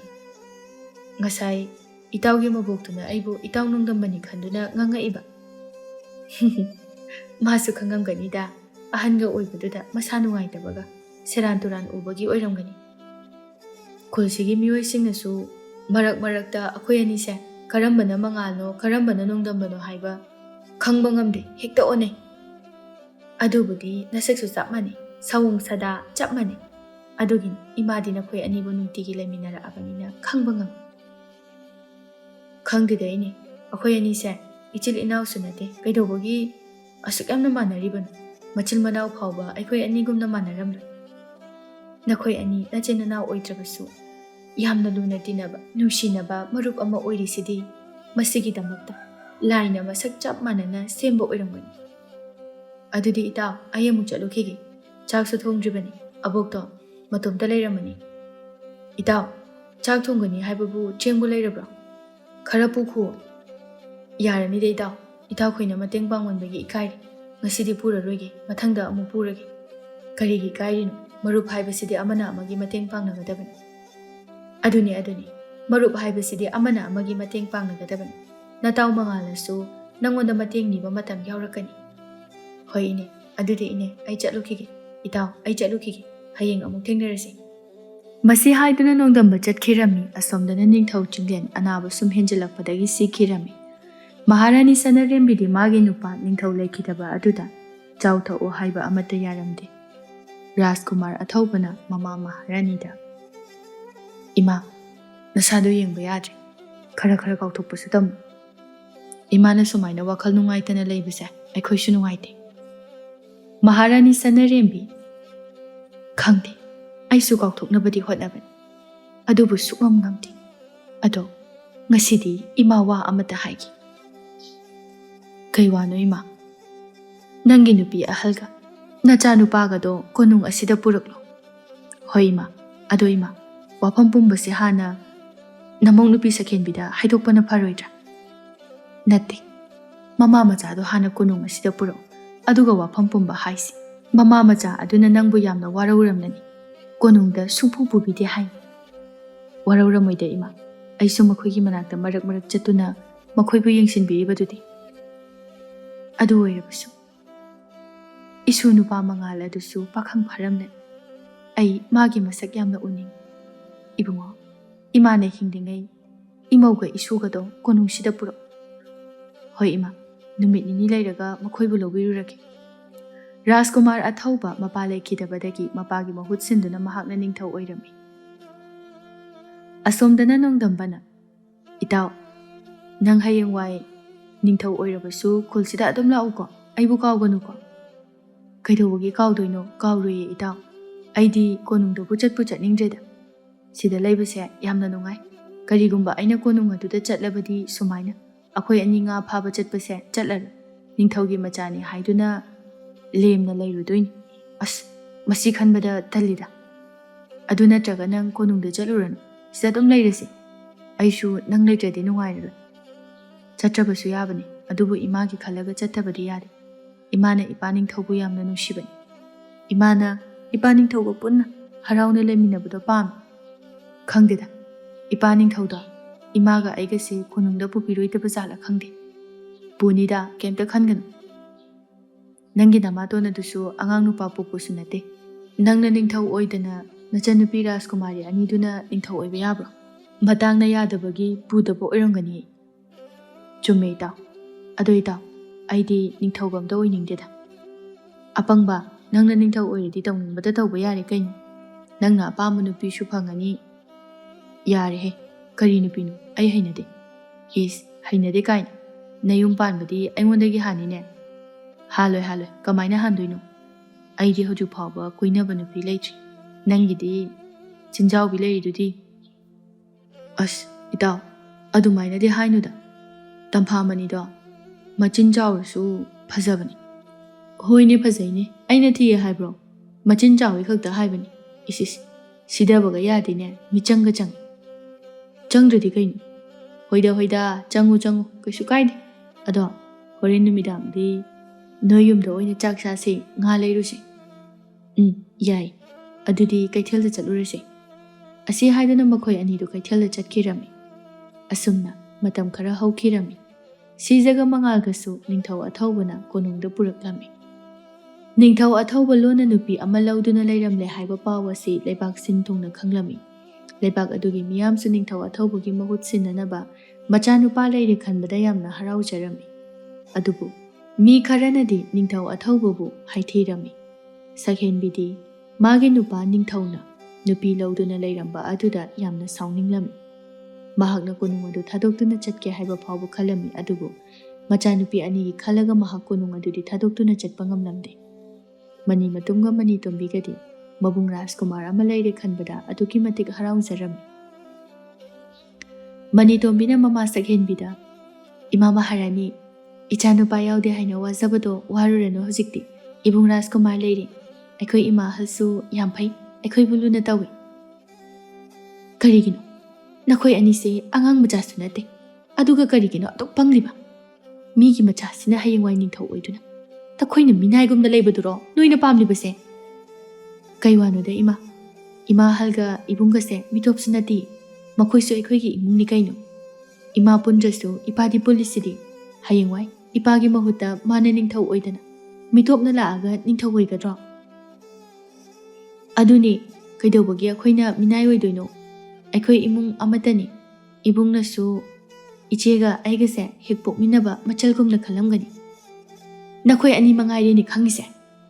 As aikoi masidi. La omani tombi. Ima halga ibunga gi manakta chatuna warisana rusi. Asi haiduna machin manaudo. Sijaga mangaga gi manakta chatlami. Sakhenbi sijaga mangaga konung asida lakpasi yamna sauninglammi aduga mahakna mama macha adubusu nungshiromde.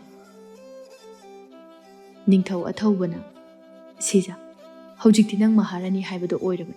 Fajaba fijet leiteng haptuna yamna nana leigadabani. Aduga ipagi mangal nangsu hojikti Rajkumar haibado oirabani yamna lemna leigadabani. Nangna ada tawbugumna kuchat chatpa amatha yar. Hoi pa ningthau. Aduni ipana haiba ingadabani. Matam aduda mani matunga mani tombigasu mapagi maningto changsilaklami. Ningthau athaubana machanupi anida. Hai, ipagi mani matum. Mani tombi. Nakoi ani nama halga. Nabunga siga nungsi chanana leiminagadabani. Hoi pa ningthau. Ningthau athaubasu ngahak leiramlaga mafam adudagi chatkirami. Sijana machanupi ani aduda. Nakoi ani di nasak yamna phajai. Ima halga ibunga se yam phajai. Ima hal, ibung. Nakoi ani di ko nungsigi phajaba mafam mayamse uramkiroi. Aduna yengusi. Asi haiduna mani matunga mani tombigana sijaga mangalga bu konung adugi mafam phajaba mayam ama yenghalami. Sijade mani matunga mani tombiga icham chamjaba mataw aduda yamna nungsirami. Mahaki apokpa macha natrabasu apokpa machagumna khanduna nungsirami. Sakhen bidi machanupi anina sijaga mangalga chamin thakminaba wari sanaba uraga yamna sauninglammi. Sakhen bina Iche, nangna sede chari basingdubu kaino. Maharani amana set chagadaba nate. Iche de pura konunga sida lairiba minai nupi singa male. Iche di maharani oibada pakchade. Minai oibada nabu hina pakchagani ne. Sijade manau Sakhenbi na haibadu kari sutasina dana lairami. Sakhenbi hana mane mako lairingaida. Mabuk mapau pharami adubu mane mako hek laikidaba matungdadi maharani oire haiduna napal chaurami. Konung aduda lairiba miyamnasu Sakhenbigi mawong mataw aduda nungsibiramde. Adubu sijabudi icham chamjaba pungthok changthokpa leitaba magi mataw aduda konung aduda lairiba miyamna nungsibirami. Asomdana nongdambadi mataw manga leitaba aduda wakhal nungaitana adum leirami. Mabok sakitombina. Isubu kaidawrake. Nungti numit khudingi ungduna lairiba tuba. Abo Itaw mga laitaba siyam nungaiti. Mahalaitadi khulase ihang hangi. Aduni, isu mga laitaba si nungaiti. Adugu nungaiti haiduna machi ungbodo tawgun. Nangna nungaitaba do uraga aboksu nungaiti. Hoyabo, adobo, ay tabak suba chalagi. Horen numidangi cheng adubu lairibro. Lairi. Nahana ne, nani sijana chalamdaida. Cheng mayama mapiramba lairi. Abo, ine sija siyam phaiko. Mana kulasi tadokuna chatlabasu ngasi phawba kulasigi misingbu mateng pangbi. Madi maharani oibada khwaidagi matik chabini. Mani. Nane sijato yam phabani. Kulgi mioi singbusu mana yamna nungsibani. Aduga kulgi mioi singnasu mabu nungsijabani. Kungi mioi khudingmakna magi laman yamna tolabani. Hayingsu ma lakani haibagumna tai. Ado mangadi lakadaba jala. Adudi khangde. Adudi abo ay thabak suba chalage. Aboksu ningthijana leiram. Masi hairamlaga nongdamba thabak suba chatkiram. Asumna matam khara haukirami mangalna mama sijada. Ima, aykoi yumda halasira. Karigino, nangbu sida leibasi nungaitraba. Nungai, aduda akoigi yumdu ningsing. Itaw nongdambasu yam ningsing. Kuire, masu udaba. Konung sida lairasi hairasu yade. Mabudi konung sida lainingbani. Aduda magi mabokto aduna yadabani. Kaigi laining jijanu mabokto. ahal oibagi yum thadokutuna chatningdabagi oiramganida.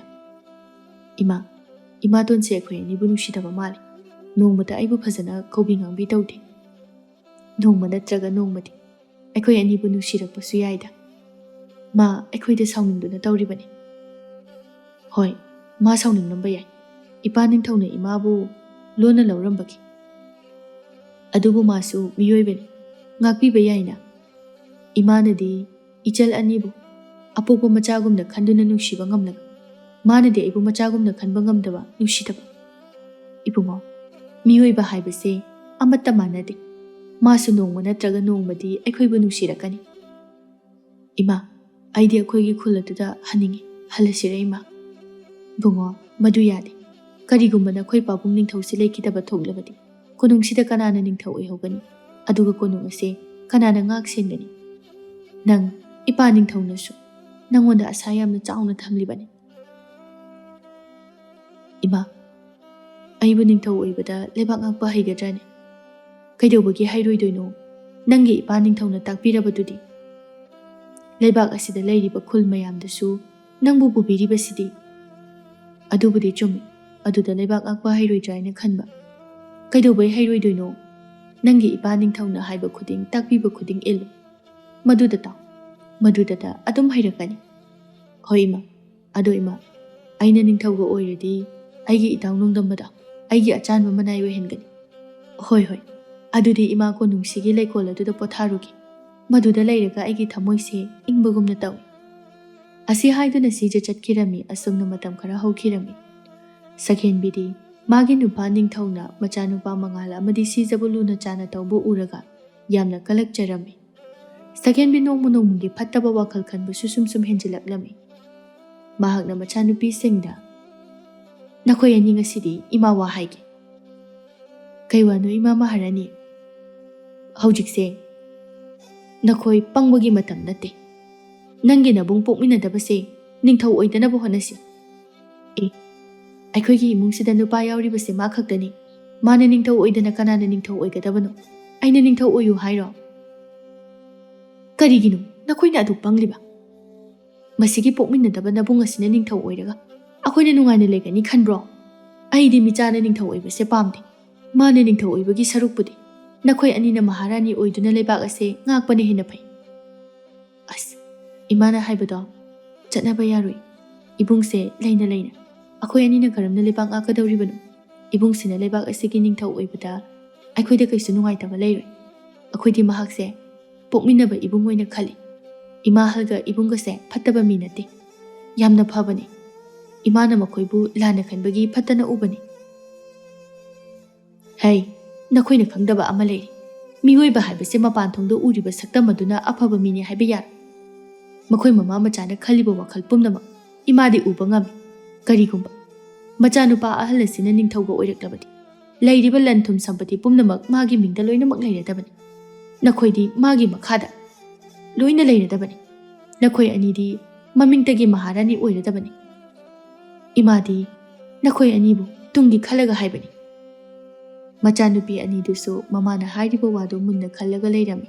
Makhoi anisu mamana phattaba insinbadagi mama halsija amadi mabung mangalda phattaba wakhal khanba haurami. Asumna matam khara hokirami mangalna mama sijada.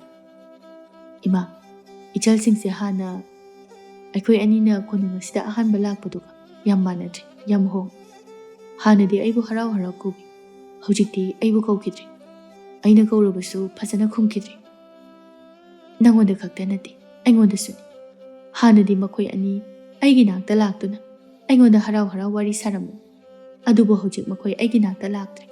Aduga aina kauriba ase ningthi nungaina khomdri. Khangdri.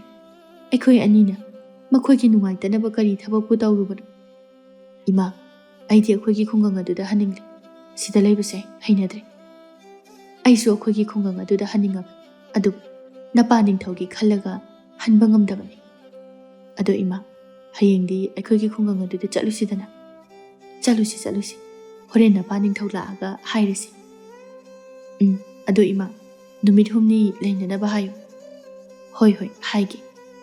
Mangal makhoi ki khungang aduda chatpa phangnani khanbada yamna haraujarami. Asumna ꯅꯨꯃꯤꯠ ꯑꯗꯨꯃ ꯍꯧꯈꯤꯔꯝꯃꯤ꯫ ꯃꯉꯥꯜꯒ ꯁꯤꯖꯒꯁꯨ ꯃꯈꯣꯏꯒꯤ ꯈꯨꯡꯒꯪ ꯑꯗꯨꯗ ꯆꯠꯅꯅꯕ ꯂꯣꯏꯁꯤꯜꯂꯝꯃꯤ꯫ ꯅꯤꯡꯊꯧ ꯑꯊꯧꯕꯅ ꯃꯥꯒꯤ ꯅꯨꯄꯤ ꯁꯤꯖꯗ "ꯅꯈꯣꯏ ꯑꯅꯤ ꯈꯛꯇ ꯆꯠꯀꯦ ꯍꯥꯏꯔꯤꯗꯨꯕꯨ ꯀꯔꯤ ꯊꯕꯛ ꯂꯩꯒꯦꯅꯦ? ꯀꯣꯅꯨꯡ ꯑꯁꯤꯒꯤ ꯅꯅꯥꯏ ꯅꯨꯄꯤ 2-3 ꯄꯨꯗꯨꯅ ꯆꯠꯂꯨꯗꯅ꯫ ꯅꯈꯣꯏ ꯑꯅꯤ ꯈꯛꯇ ꯆꯠꯄꯗꯣ ꯅꯨꯡꯉꯥꯏꯇꯦ꯫ ꯌꯥꯅꯤꯗ ꯄꯨꯗ꯭ꯔꯕꯁꯨ ꯃꯐꯝ ꯑꯗꯨꯗ ꯅꯨꯃꯤꯠ 8 ꯂꯩꯒꯗꯕꯅꯤ." "ꯐꯔꯦ ꯐꯔꯦ. ꯌꯥꯗ꯭ꯔꯕꯗꯤ ꯅꯤꯡꯊꯤꯅ ꯆꯠꯂꯣꯀꯣ." ꯁꯤꯖ ꯃꯉꯥꯜꯁꯨ ꯂꯣꯏꯁꯤꯟꯕ ꯂꯣꯏꯔꯗꯨꯅ ꯃꯈꯣꯏꯒꯤ ꯈꯨꯡꯒꯪ ꯑꯗꯨꯗ ꯆꯠꯈꯤꯔꯝꯃꯤ꯫ ꯃꯈꯣꯏ ꯑꯅꯤ ꯆꯠꯄꯗꯨ ꯎꯔꯒ ꯁꯛꯍꯦꯟꯕꯤꯅ "ꯃꯃꯥ ꯃꯆꯥꯁꯦ ꯃꯈꯣꯏ ꯈꯨꯜ ꯆꯠꯄꯗ ꯁꯤꯔꯗꯤ ꯑꯣꯟꯊꯣꯛꯅ ꯅꯨꯡꯉꯥꯏꯈ꯭ꯔꯅꯤꯗ. ꯃꯈꯣꯏ ꯑꯅꯤ ꯁꯤꯈ꯭ꯔꯕꯗꯤ ꯑꯩꯁꯨ ꯁꯥꯟꯇꯤꯗ ꯍꯤꯡꯉꯅꯤ." ꯃꯆꯥꯅꯨꯄꯤ ꯑꯍꯜ ꯃꯅꯤ ꯃꯇꯨꯝꯅ "ꯏꯃꯥꯅ ꯍꯥꯏꯕ ꯏꯕꯨꯡ ꯃꯉꯥꯜꯁꯦ ꯀꯔꯝ ꯀꯥꯟꯗ ꯍꯥꯠꯁꯦ ꯍꯥꯏꯕꯅꯣ? ꯃꯇꯝ ꯈꯔ ꯂꯩꯔꯗꯤ ꯏꯄꯥ ꯅꯤꯡꯊꯧꯅ ꯃꯥꯒꯤ ꯃꯍꯨꯠ ꯃꯆꯥꯅꯨꯄꯥꯁꯦ ꯅꯤꯡꯊꯧ ꯑꯣꯏꯅ ꯍꯥꯞꯄꯅꯤ꯫ ꯃꯇꯝ ꯑꯗꯨꯗꯗꯤ ꯑꯩꯈꯣꯏ ꯀꯔꯤꯁꯨ ꯇꯧꯕ ꯉꯝꯃꯔꯣꯏ." "ꯀꯔꯤꯁꯨ ꯄꯥꯈꯠꯀꯅꯨ. ꯅꯃꯥ ꯑꯩ ꯂꯩꯔꯤꯁꯤꯗꯤ."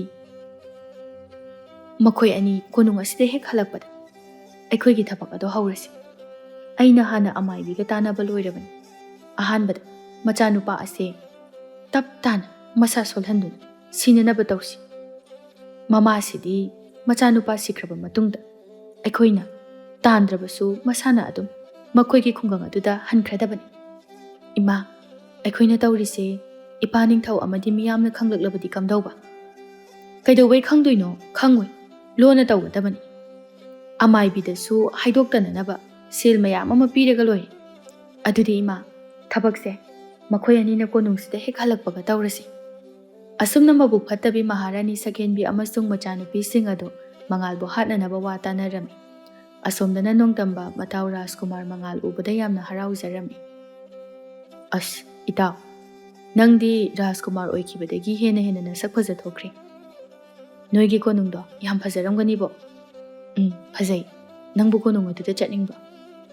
"ꯆꯠꯅꯤꯡꯉꯤ. ꯀꯣꯅꯨꯡ ꯑꯗꯨꯒꯤ ꯐꯖꯕ ꯌꯥꯝ ꯌꯦꯡꯅꯤꯡꯉꯤ. ꯑꯗꯣ ꯅꯪꯗꯤ ꯔꯥꯖꯀꯨꯃꯥꯔ ꯑꯣꯏꯔꯕꯅꯤꯅ ꯅꯪꯒꯤ ꯅꯅꯥꯏꯁꯤꯡꯅꯁꯨ ꯁꯦꯕꯥ ꯇꯧꯔꯝꯒꯅꯤꯅꯦ. ꯑꯩꯁꯨ ꯔꯥꯖꯀꯨꯃꯥꯔ ꯍꯥꯏꯕꯗꯣ ꯀꯃꯥꯏꯅ ꯇꯧꯕꯅꯣꯗꯣ ꯌꯥꯝ ꯌꯦꯡꯅꯤꯡꯉꯤ." "ꯑꯗꯨꯒꯤꯕꯨ ꯑꯩꯈꯣꯏꯅꯤꯗꯤ ꯁꯛ ꯆꯞ ꯃꯥꯟꯅꯩ. ꯑꯩꯒꯤ ꯃꯍꯨꯠꯇ ꯅꯨꯃꯤꯠ 8ꯗꯤ ꯔꯥꯖꯀꯨꯃꯥꯔ ꯁꯥꯗꯨꯅ ꯀꯣꯅꯨꯡ ꯑꯗꯨꯗ ꯂꯩꯔꯁꯨ ꯌꯥꯏ." "ꯑꯦ, ꯑꯗꯨꯁꯨ ꯌꯥꯏꯅꯦ. ꯑꯗꯨꯗ ꯀꯣꯅꯨꯡꯗꯨꯗ ꯂꯩꯔꯤꯕ ꯃꯤꯁꯤꯡ ꯑꯗꯨꯅ ꯈꯪꯉꯗꯤ?"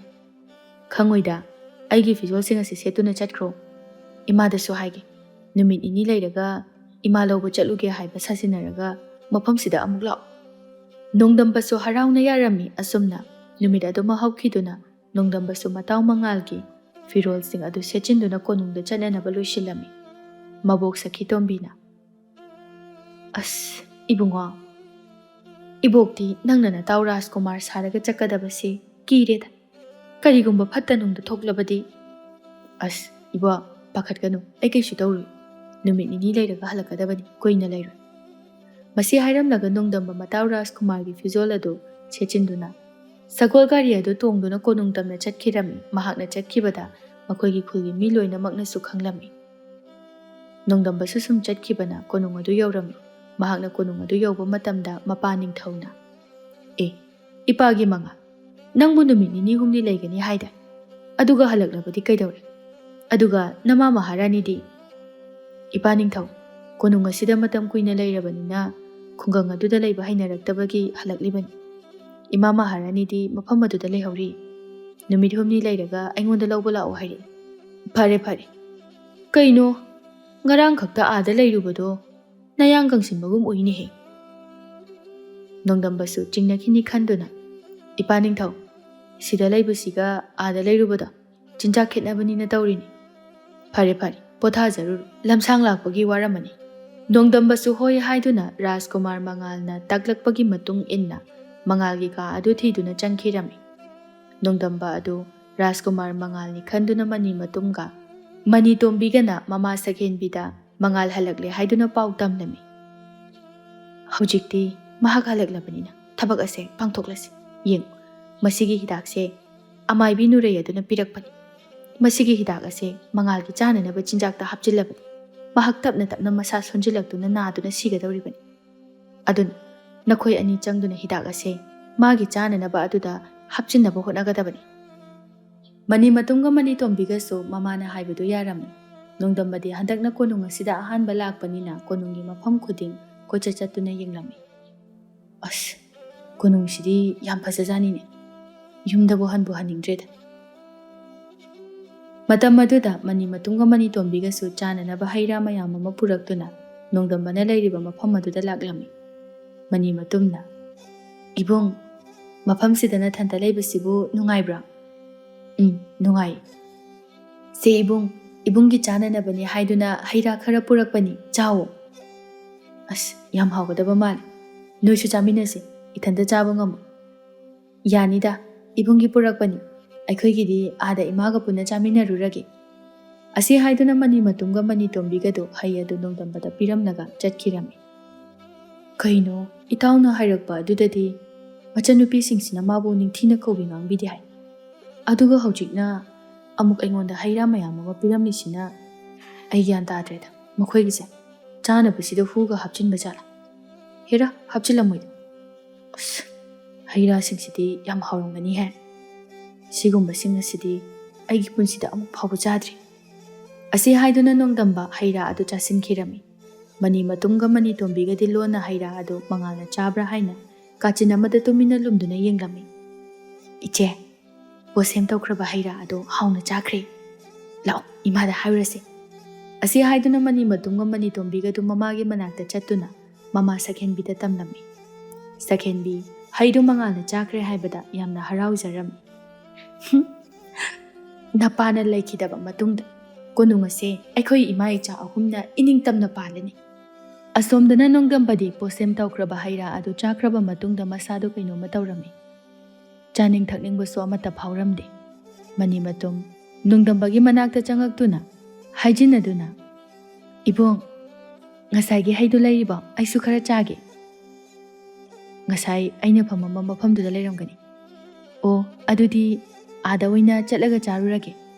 ꯑꯁꯤ ꯍꯥꯏꯗꯨꯅ ꯃꯅꯤꯃꯇꯨꯝ ꯃꯕꯨꯡ ꯃꯉꯥꯜꯅ ꯆꯤꯡꯅꯗꯅꯕ ꯍꯥꯏꯗꯨꯅ ꯆꯠꯈꯤꯔꯝꯃꯤ꯫ ꯑꯁꯨꯝꯅ ꯅꯨꯃꯤꯠ ꯅꯤꯅꯤ ꯍꯧꯈꯤꯔꯝꯃꯤ꯫ ꯅꯣꯡꯗꯝꯕ ꯄꯣꯁꯦꯝ ꯇꯧꯕ ꯍꯩ ꯑꯗꯨ ꯆꯥꯈꯤꯕ ꯃꯇꯨꯡ ꯆꯥꯎꯊꯣꯛꯎ ꯍꯥꯏꯕ ꯌꯥꯗꯅ ꯐꯃꯨꯡꯗ ꯇꯨꯝꯗꯨꯅ ꯂꯩꯔꯝꯃꯤ꯫ ꯅꯤꯡꯊꯧ ꯑꯊꯧꯕꯅ ꯁꯛꯍꯦꯟꯕꯤꯗ, "ꯑꯃꯥꯏꯕꯤ ꯅꯨꯔꯩ ꯀꯧꯕ ꯆꯠꯍꯟꯈꯤꯕꯗꯨꯕꯨ ꯂꯥꯛꯇ꯭ꯔꯤꯕ꯭ꯔꯥ?" "ꯂꯥꯛꯑꯕꯅꯤ, ꯅꯆꯥꯅꯨꯄꯥꯕꯨ ꯌꯦꯡꯕ ꯍꯧꯔꯕꯅꯤ." ꯅꯤꯡꯊꯧ ꯑꯊꯧꯕ ꯄꯥꯈꯠꯅ, "ꯉꯔꯥꯡ ꯅꯍꯥꯟꯗ ꯃꯁꯥ ꯐꯅ ꯂꯩꯔꯒ ꯏꯈꯪ ꯈꯪꯍꯧꯗꯅ ꯃꯁꯥ ꯁꯣꯟꯖꯤꯜꯂꯛꯄꯁꯤꯕꯨ ꯀꯔꯤꯒꯤꯅꯣ? ꯅꯆꯦ ꯁꯤꯖꯗꯨꯁꯨ ꯑꯊꯨꯕꯗ ꯀꯣꯅꯨꯡ ꯑꯁꯤꯗ ꯂꯥꯛꯅꯕ ꯄꯥꯎ ꯄꯤꯈꯣ." ꯁꯛꯍꯦꯟꯕꯤ ꯍꯣꯏ ꯍꯥꯏꯗꯨꯅ ꯆꯠꯈꯤꯔꯝꯃꯤ꯫ ꯔꯥꯖꯀꯨꯃꯥꯔ ꯅꯥꯗꯨꯅ ꯍꯧꯒꯠ ꯀꯥꯡꯈꯠꯄ ꯉꯝꯗꯅ ꯂꯩꯔꯦ ꯍꯥꯏꯕ ꯄꯥꯎ ꯑꯁꯤ ꯂꯩꯕꯥꯛ ꯁꯤꯟ ꯊꯨꯡꯅ ꯈꯪꯂꯝꯃꯤ꯫ ꯄꯥꯎ ꯑꯗꯨ ꯑꯁꯣꯝꯗ ꯁꯤꯖꯅ ꯂꯩꯔꯤꯕ ꯈꯨꯜ ꯑꯗꯨꯒꯤ ꯃꯤꯁꯤꯡ ꯑꯗꯨꯁꯨ ꯈꯪꯂꯝꯃꯤ꯫ ꯄꯥꯎꯗꯨ ꯇꯥꯕꯗ ꯁꯤꯖꯒ ꯃꯉꯥꯜ ꯑꯃꯗꯤ ꯅꯣꯡꯗꯝꯕꯒꯤ ꯃꯕꯣꯛ ꯁꯈꯤꯇꯣꯝꯕꯤ ꯌꯥꯝꯅ ꯉꯛꯂꯝꯃꯤ꯫ "ꯑꯩꯈꯣꯏꯅꯗꯤ ꯏꯇꯥꯎꯗꯣ ꯅꯨꯃꯤꯠ ꯍꯨꯝꯅꯤ ꯁꯨꯔꯕ ꯐꯥꯎꯕꯗ ꯍꯜꯂꯛꯇꯕꯁꯦ ꯀꯣꯅꯨꯡꯗꯨꯒꯤ ꯐꯖꯕꯗꯨꯗ ꯍꯜꯂꯛꯅꯤꯡꯗꯕꯒꯤ ꯍꯜꯂꯛꯇꯕ ꯑꯣꯏꯔꯝꯒꯅꯤ ꯈꯜꯂꯒ ꯃꯥꯗꯤ ꯃꯁꯥ ꯅꯨꯡꯉꯥꯏꯇꯕꯒꯤ ꯍꯜꯂꯛꯇꯕ ꯑꯣꯏꯔꯝꯂꯦ." ꯁꯈꯤꯇꯣꯝꯕꯤ ꯀꯞꯇꯨꯅ, "ꯏꯁꯨꯗꯣ ꯑꯩꯅꯗꯤ ꯆꯠꯈꯤꯅꯨ ꯍꯥꯏꯅ ꯈꯥꯝꯕꯅꯤ, ꯑꯗꯨꯕꯨ ꯃꯍꯥꯛꯅ ꯌꯥꯈꯤꯗꯦ꯫ ꯑꯗꯨꯕꯨ ꯍꯧꯖꯤꯛꯇꯤ ꯀꯩꯗꯧꯔꯦ? ꯃꯕꯣꯛ ꯑꯩꯅ ꯍꯥꯏꯕꯗꯣ ꯌꯥꯔꯝꯂꯕꯗꯤ ꯃꯁꯤ ꯊꯣꯛꯂꯝꯂꯣꯏꯗꯕꯅꯤ." "ꯏꯅꯦ, ꯀꯞꯀꯅꯨ, ꯑꯩꯈꯣꯏ ꯃꯌꯥꯝ ꯂꯩꯔꯤꯁꯤꯗꯤ ꯃꯥꯕꯨ ꯐꯅꯅꯕ ꯑꯩꯅ ꯂꯥꯌꯦꯡꯒꯅꯤ꯫ ꯉꯁꯤꯃꯛ ꯑꯩ ꯀꯣꯅꯨꯡ ꯑꯗꯨꯗ ꯆꯠꯀꯅꯤ."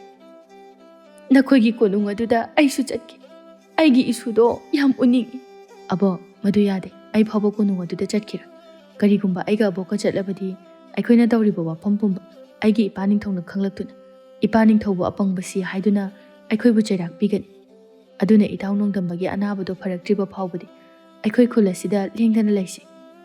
ꯑꯁꯤ ꯍꯥꯏꯗꯨꯅ ꯃꯉꯥꯜꯅ ꯁꯈꯤꯇꯣꯝꯕꯤꯕꯨ ꯊꯦꯝꯖꯤꯟꯕꯤꯔꯝꯃꯤ꯫ ꯁꯤꯖ ꯀꯣꯅꯨꯡꯒꯤ ꯅꯤꯡꯊꯧꯒꯤ ꯃꯅꯥꯏꯁꯤꯡ ꯑꯗꯨꯅ ꯂꯧꯕ ꯂꯥꯛꯇꯨꯅ ꯀꯣꯅꯨꯡ ꯑꯗꯨꯗ ꯍꯟꯈꯤꯔꯝꯃꯤ꯫ ꯁꯨꯝ ꯆꯠꯄꯅ ꯁꯤꯖ ꯀꯣꯅꯨꯡ ꯑꯗꯨꯗ ꯌꯧꯔꯝꯃꯤ꯫ ꯃꯍꯥꯛꯅ ꯀꯣꯅꯨꯡ ꯑꯗꯨꯗ ꯍꯦꯛ ꯌꯧꯕꯒ ꯃꯆꯥꯅꯨꯄꯥ ꯁꯥꯔꯤꯕ ꯅꯣꯡꯗꯝꯕꯒꯤ ꯃꯅꯥꯛꯇ ꯆꯪꯂꯝꯃꯤ꯫ ꯃꯍꯥꯛꯅ ꯅꯣꯡꯗꯝꯕꯅ ꯐꯃꯨꯡꯗ ꯑꯁꯤꯕꯒꯨꯝ ꯇꯥꯗꯨꯅ ꯂꯩꯕꯗꯨ ꯎꯔꯒ ꯌꯥꯝꯅ ꯉꯛꯂꯝꯃꯤ꯫ "ꯉꯔꯥꯡ ꯅꯍꯥꯟꯇ ꯉꯥꯏꯔꯤ ꯃꯁꯥ ꯐꯅ ꯎꯈꯤꯕ, ꯑꯗꯨꯒ ꯃꯇꯧ ꯀꯔꯝꯅ ꯑꯣꯏꯔꯝꯂꯤꯕꯅꯣ?" ꯃꯥꯕꯨ ꯌꯦꯡꯂꯤꯕ ꯑꯃꯥꯏꯕꯤ ꯅꯨꯔꯩꯗ ꯁꯤꯖꯅ, "ꯏꯃꯥ ꯃꯥꯏꯕꯤ, ꯏꯆꯥꯅꯨꯄꯥꯒꯤ ꯐꯤꯕꯝꯁꯤꯕꯨ..." "ꯏꯕꯦꯝꯃ, ꯅꯆꯥꯅꯨꯄꯥꯁꯦ ꯐꯅ ꯑꯐꯕ ꯑꯃꯥꯏꯕꯤꯗ ꯌꯦꯡꯂꯕꯁꯨ ꯐꯔꯔꯣꯏ꯫ ꯃꯍꯥꯛꯅ ꯍꯤꯡꯒꯦ ꯍꯥꯏꯅ ꯍꯤꯡꯂꯕꯗ ꯍꯨꯝꯅꯤꯗꯤ ꯍꯤꯡꯕ ꯌꯥꯏ." ꯃꯗꯨ ꯇꯥꯕꯗ ꯁꯤꯖꯗꯤ ꯃꯊꯃꯣꯏꯗꯨ ꯃꯆꯦꯠ ꯇꯥꯅ ꯀꯥꯏꯔꯝꯃꯤ꯫ ꯃꯍꯥꯛ ꯀꯞꯇꯨꯅ, "ꯏꯃꯥ ꯃꯥꯏꯕꯤ, ꯏꯆꯥꯅꯨꯄꯥꯁꯦ ꯑꯃꯨꯛꯇꯗꯤ ꯀꯟꯕꯤꯌꯨ." "ꯃꯍꯥꯔꯥꯅꯤ ꯁꯤꯖ, ꯑꯩꯁꯨ ꯅꯆꯥꯅꯨꯄꯥ ꯔꯥꯖꯀꯨꯃꯥꯔꯁꯦ ꯀꯟꯅꯅꯕꯗꯤ ꯀꯟꯅ ꯍꯣꯠꯅꯕꯅꯤ, ꯑꯗꯨꯕꯨ ꯀꯟꯕ ꯉꯝꯂꯣꯏꯗꯧꯔꯤ꯫ ꯑꯩꯁꯨ ꯍꯌꯦꯡꯗꯒꯤꯗꯤ ꯃꯐꯝ ꯑꯁꯤꯗ ꯂꯥꯛꯂꯔꯣꯏ꯫ ꯃꯁꯤ ꯍꯥꯏꯔꯝꯂꯒ ꯑꯃꯥꯏꯕꯤ ꯅꯨꯔꯩ ꯀꯥ ꯑꯗꯨꯗꯒꯤ ꯊꯣꯛꯈꯤꯔꯝꯃꯤ꯫ ꯑꯁꯨꯝꯅ ꯅꯨꯃꯤꯠ ꯑꯗꯨꯃꯗꯤ ꯍꯧꯖꯤꯟꯈꯤꯔꯝꯃꯤ꯫ ꯁꯤꯖ ꯀꯔꯤ ꯇꯧꯒꯗꯕꯅꯣ ꯍꯥꯏꯕ ꯇꯧꯐꯝ ꯈꯪꯗꯅ ꯃꯊꯥ ꯁꯥꯅ ꯀꯣꯅꯨꯡꯒꯤ ꯀꯥꯆꯤꯟ ꯑꯃꯗ ꯇꯨꯃꯤꯟ ꯐꯝꯗꯨꯅ ꯂꯩꯔꯝꯃꯤ꯫ ꯃꯍꯥꯛꯅ ꯐꯝꯗꯨꯅ ꯂꯩꯔꯤꯕ ꯂꯩꯀꯣꯜ ꯑꯗꯨꯗ ꯁꯛꯍꯦꯟꯕꯤ ꯑꯃꯗꯤ ꯃꯆꯥꯅꯨꯄꯤ ꯑꯗꯨꯁꯨ ꯂꯩꯀꯣꯜ ꯑꯗꯨꯗ ꯂꯥꯛꯂꯝꯃꯤ꯫ ꯃꯈꯣꯏꯗꯤ ꯂꯩꯀꯣꯜ ꯑꯗꯨꯗ ꯁꯤꯖ ꯂꯩꯕ ꯍꯥꯏꯕꯁꯤ ꯈꯪꯗꯕꯅꯤꯅ ꯃꯅꯤ ꯃꯇꯨꯝꯅ ꯃꯃꯥ ꯁꯛꯍꯦꯟꯕꯤꯗ "ꯏꯃꯥ ꯃꯍꯥꯔꯥꯅꯤ, ꯏꯕꯨꯡ ꯔꯥꯖꯀꯨꯃꯥꯔꯗꯣ ꯅꯨꯃꯤꯠ ꯅꯤꯅꯤ ꯂꯩꯔꯒ ꯁꯣꯏꯗꯅ ꯁꯤꯔꯅꯤꯀꯣ?"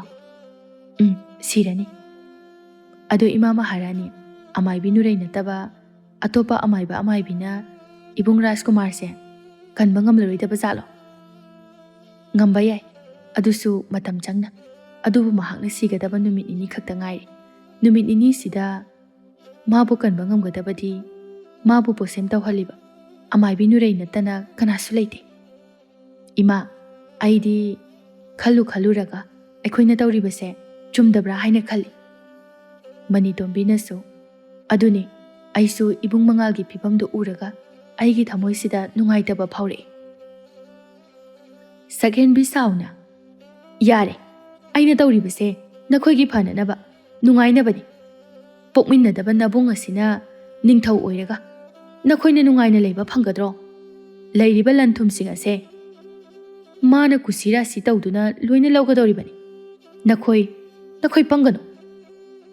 ꯃꯈꯣꯏꯅ ꯁꯥꯟꯅꯔꯤꯕ ꯋꯥꯔꯤ ꯄꯨꯝꯕ ꯁꯤꯖꯁꯨ ꯂꯣꯟꯅ ꯇꯥꯔꯝꯃꯤ꯫ ꯁꯤꯖꯗꯤ ꯃꯈꯣꯏꯃꯛꯅ ꯃꯗꯨ ꯇꯧꯔꯝꯕꯗꯨꯗ ꯌꯥꯝꯅ ꯅꯨꯡꯉꯥꯏꯇꯕ, ꯄꯦꯟꯗꯕꯅ ꯄꯤꯛ ꯊꯜꯂꯝꯃꯤ꯫ ꯃꯍꯥꯛ ꯃꯈꯣꯏꯕꯨ ꯁꯤꯡꯅꯗꯨꯅ ꯃꯆꯥꯅꯨꯄꯥꯕꯨ ꯁꯣꯏꯗꯅ ꯅꯤꯡꯊꯧ ꯑꯣꯏꯍꯟꯒꯅꯤ, ꯑꯗꯨꯒ ꯅꯣꯡꯗꯝꯕꯕꯨꯁꯨ ꯎꯄꯥꯏ ꯑꯃ ꯇꯧꯔꯒ ꯁꯣꯏꯗꯅ ꯐꯍꯟꯒꯅꯤ ꯍꯥꯏꯅ ꯈꯜꯂꯝꯃꯤ꯫ ꯃꯍꯥꯛꯅ ꯃꯆꯥꯅꯨꯄꯥ ꯃꯉꯥꯜꯗ ꯋꯥꯔꯤ ꯄꯨꯝꯕ ꯆꯤꯊꯗꯅ ꯆꯤꯊꯤꯗ ꯏꯗꯨꯅ ꯊꯥꯈꯤꯔꯝꯃꯤ꯫ ꯃꯍꯥꯛꯅ ꯇꯧꯒꯗꯕ ꯊꯕꯛ ꯊꯧꯔꯝ ꯄꯨꯝꯕꯁꯨ ꯃꯆꯥꯅꯨꯄꯥ ꯑꯗꯨꯗ ꯈꯪꯍꯜꯂꯝꯃꯤ꯫ ꯁꯤꯖ ꯃꯥꯅ ꯊꯥꯖꯕ ꯃꯥꯒꯤ ꯃꯅꯥꯏꯁꯤꯡ ꯈꯔ ꯃꯥꯒꯤ ꯃꯇꯦꯡ ꯄꯥꯡꯅꯅꯕ ꯍꯥꯏꯈꯤꯔꯝꯃꯤ꯫ ꯑꯁꯨꯝꯅ ꯔꯥꯖꯀꯨꯃꯥꯔ ꯃꯉꯥꯜꯁꯨ ꯃꯤ ꯀꯅꯥꯁꯨ ꯎꯗ꯭ꯔꯤꯉꯩ ꯀꯣꯅꯨꯡ ꯑꯗꯨꯗ ꯂꯣꯟꯅ ꯆꯪꯂꯛꯇꯨꯅ ꯃꯥꯒꯤ ꯀꯥꯗ ꯆꯪꯗꯨꯅ ꯃꯇꯥꯎ ꯅꯣꯡꯗꯝꯕꯒꯤ ꯃꯍꯨꯠꯇ ꯃꯥ ꯑꯣꯏꯅ ꯇꯨꯝꯈꯤꯔꯝꯃꯤ꯫ ꯑꯗꯨꯒ ꯅꯣꯡꯗꯝꯕ ꯑꯗꯨꯅ ꯑꯃꯥꯏꯕꯤ ꯅꯨꯔꯩꯒꯤ ꯃꯅꯥꯛꯇ ꯂꯥꯌꯦꯡꯅꯕ ꯄꯨꯈꯤꯔꯝꯃꯤ꯫ ꯑꯃꯥꯏꯕꯤ ꯅꯨꯔꯩꯕꯨ ꯁꯤꯖꯅ ꯀꯤꯍꯟꯗꯨꯅ "ꯅꯈꯣꯏꯅ ꯑꯩꯒꯤ ꯏꯆꯥꯅꯨꯄꯥꯕꯨ ꯍꯥꯠꯅꯅꯕ ꯇꯧꯔꯤꯕ ꯄꯨꯝꯅꯃꯛ ꯑꯩ ꯂꯣꯏꯅ ꯈꯪꯏ꯫ ꯅꯈꯣꯏꯅ ꯏꯆꯥꯅꯤ ꯍꯥꯏꯅ ꯍꯥꯠꯅꯅꯕ ꯍꯣꯠꯅꯔꯤꯕꯁꯦ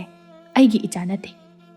ꯃꯁꯤ ꯍꯥꯏꯗꯨꯅ ꯁꯤꯖꯅ ꯋꯥꯔꯤ ꯄꯨꯝꯕ ꯑꯃꯥꯏꯕꯤ ꯅꯨꯔꯩꯗ ꯂꯤꯔꯝꯃꯤ꯫ ꯃꯍꯥꯔꯥꯅꯤ ꯁꯤꯖꯅ "ꯀꯔꯤꯒꯨꯝꯕ ꯅꯪꯅ ꯅꯨꯄꯥ ꯃꯆꯥꯁꯦ ꯂꯥꯌꯦꯡꯗꯨꯅ ꯐꯍꯟꯕ ꯉꯝꯗ꯭ꯔꯕꯗꯤ ꯅꯈꯣꯏꯅ ꯇꯧꯔꯤꯕ ꯋꯥꯐꯝ ꯄꯨꯝꯕ ꯑꯩꯒꯤ ꯅꯨꯄꯥ ꯅꯤꯡꯊꯧꯗ ꯍꯥꯏꯗꯣꯛꯇꯨꯅ ꯅꯈꯣꯏꯕꯨ ꯁꯤꯕꯒꯤ ꯆꯩꯔꯥꯛ ꯄꯤꯒꯅꯤ."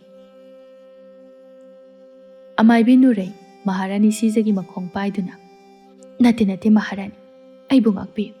ꯁꯤꯕꯒꯤ ꯆꯩꯔꯥꯛꯇꯨꯗꯗꯤ ꯄꯤꯕꯤꯒꯅꯨ. ꯑꯩ ꯅꯨꯄꯥ ꯃꯆꯥꯁꯦ ꯁꯣꯏꯗꯅ ꯐꯅꯅꯕ ꯂꯥꯌꯦꯡꯒꯅꯤ."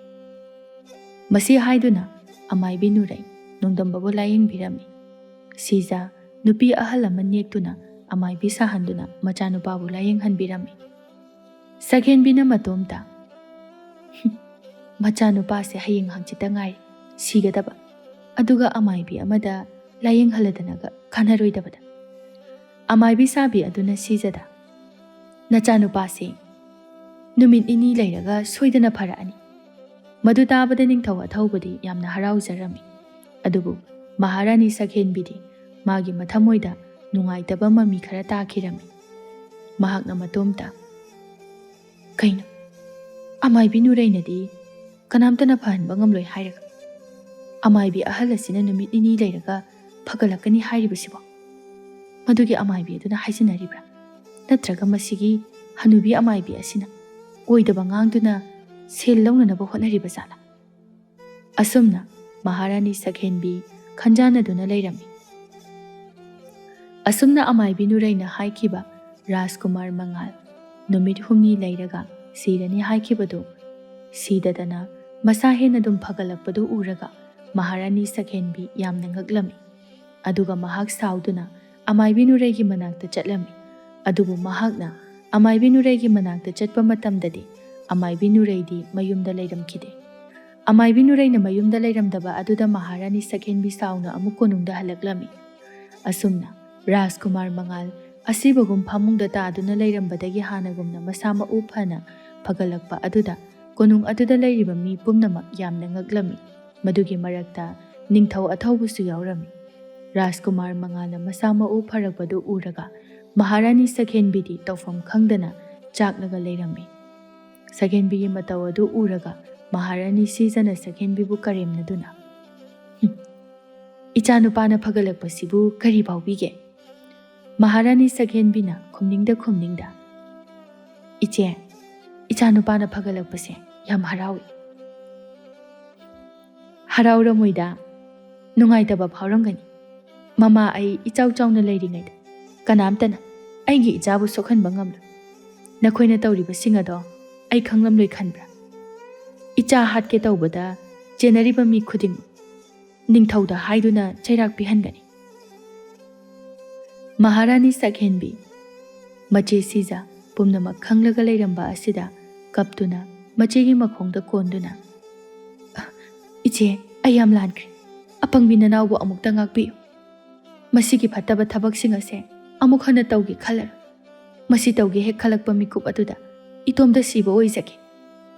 ꯃꯅꯤ ꯃꯇꯨꯝꯒ ꯃꯅꯤꯇꯣꯝꯕꯤꯒꯁꯨ ꯁꯤꯖꯒꯤ ꯃꯈꯣꯡ ꯄꯥꯏꯗꯨꯅ ꯉꯥꯛꯄꯤꯌꯨ ꯍꯥꯏꯅ ꯍꯥꯏꯖꯔꯝꯃꯤ꯫ ꯁꯤꯖꯁꯨ ꯃꯈꯣꯏꯅ ꯉꯥꯛꯄꯤꯌꯨ ꯍꯥꯏꯃꯟꯕꯗꯒꯤ ꯃꯃꯥ ꯃꯆꯥꯁꯤꯡ ꯑꯗꯨꯕꯨ ꯉꯥꯛꯄꯤꯔꯝꯃꯤ꯫ ꯑꯁꯣꯝꯗ ꯅꯣꯡꯗꯝꯕꯁꯨ ꯐꯒꯠꯂꯛꯇꯨꯅ ꯃꯇꯥꯎ ꯃꯉꯥꯜꯅ ꯃꯌꯨꯝ ꯐꯥꯎꯕ ꯊꯤꯟꯕꯤꯔꯝꯃꯤ꯫ ꯃꯁꯨ ꯅꯨꯄꯥ ꯅꯣꯡꯗꯝꯕꯅ ꯇꯦꯛꯇ ꯀꯥꯏꯗ ꯌꯨꯝꯗ ꯍꯜꯂꯛꯄ ꯑꯗꯨꯗ ꯃꯕꯣꯛ ꯁꯈꯤꯊꯣꯝꯕꯤꯁꯨ ꯌꯥꯝꯅ ꯍꯔꯥꯎꯅ ꯃꯁꯨ ꯅꯨꯄꯥꯕꯨ ꯆꯦꯠꯅ ꯀꯣꯜꯂꯝꯃꯤ꯫ ꯔꯥꯖꯀꯨꯃꯥꯔ ꯃꯉꯥꯜꯅ ꯅꯣꯡꯗꯝꯕꯗ "ꯏꯊꯥꯎ, ꯑꯗꯨꯗꯤ ꯑꯩ ꯑꯃꯨꯛ ꯆꯠꯂꯨꯈꯤꯒꯦ꯫ ꯅꯣꯡꯃ ꯃꯇꯥꯡ ꯆꯥꯕ ꯑꯃꯗ ꯑꯃꯨꯛ ꯊꯦꯡꯅꯔꯁꯤ꯫ ꯏꯇꯥꯎꯒꯤ ꯂꯃꯟꯁꯨ ꯌꯥꯝꯅ ꯇꯣꯜꯂꯕꯅꯤ꯫ ꯏꯇꯥꯎ ꯂꯩꯔꯝꯗ꯭ꯔꯕꯗꯤ ꯑꯩꯁꯦ ꯁꯤꯔꯝꯕꯁꯨ ꯌꯥꯏ." "ꯍꯥꯏꯍꯩꯗꯤꯌꯦ ꯏꯇꯥꯎ, ꯀꯔꯤꯒꯤ ꯂꯃꯟꯅꯣ? ꯃꯁꯤꯗꯤ ꯃꯇꯥꯡ ꯆꯥꯅꯔꯨꯕ ꯍꯥꯏꯕꯗꯨꯅꯤ꯫ ꯑꯗꯨꯗꯤ ꯑꯩ ꯑꯃꯨꯛ ꯆꯠꯂꯨꯈꯤꯒꯦꯀꯣ." ꯃꯁꯤ ꯍꯥꯏꯗꯨꯅ ꯔꯥꯖꯀꯨꯃꯥꯔ ꯃꯉꯥꯜ ꯀꯣꯅꯨꯡ ꯑꯗꯨꯗ ꯍꯟꯈꯤꯔꯝꯃꯤ꯫ ꯑꯁꯣꯝꯗꯅ ꯅꯤꯡꯊꯧ ꯑꯊꯧꯕ ꯃꯆꯥꯅꯨꯄꯥ ꯅꯥꯕ ꯐꯒꯠꯂꯛꯄꯒꯤ ꯀꯣꯅꯨꯡ ꯑꯗꯨꯗ ꯆꯥꯛꯂꯦꯟ ꯑꯃ ꯁꯤꯜꯂꯝꯃꯤ꯫ ꯑꯗꯨꯒ ꯃꯆꯥꯅꯨꯄꯥ ꯅꯥꯕ ꯐꯍꯜꯂꯤꯕꯤ ꯁꯥꯁꯤꯟꯅꯕꯤ ꯑꯃꯥꯏꯕꯤ ꯑꯗꯨꯁꯨ ꯑꯆꯧꯕ ꯃꯅꯥ ꯄꯤꯕꯤꯔꯝꯃꯤ꯫ ꯑꯁꯨꯝꯅ ꯁꯛꯍꯦꯟꯕꯤ ꯍꯧꯖꯤꯛꯇꯤ ꯃꯉꯥꯜ ꯑꯁꯤꯕꯨ ꯃꯥꯅ ꯍꯦꯛ ꯄꯣꯛꯆꯕ ꯃꯆꯥꯅꯨꯄꯥꯒꯨꯝꯅ ꯈꯟꯗꯨꯅ ꯅꯨꯡꯁꯤꯕꯤꯗꯨꯅ ꯃꯈꯣꯏꯒꯤ ꯏꯃꯨꯡ ꯑꯗꯨ ꯅꯨꯡꯁꯤ ꯆꯥꯟꯅꯅ ꯂꯩꯃꯤꯟꯅꯔꯝꯃꯤ꯫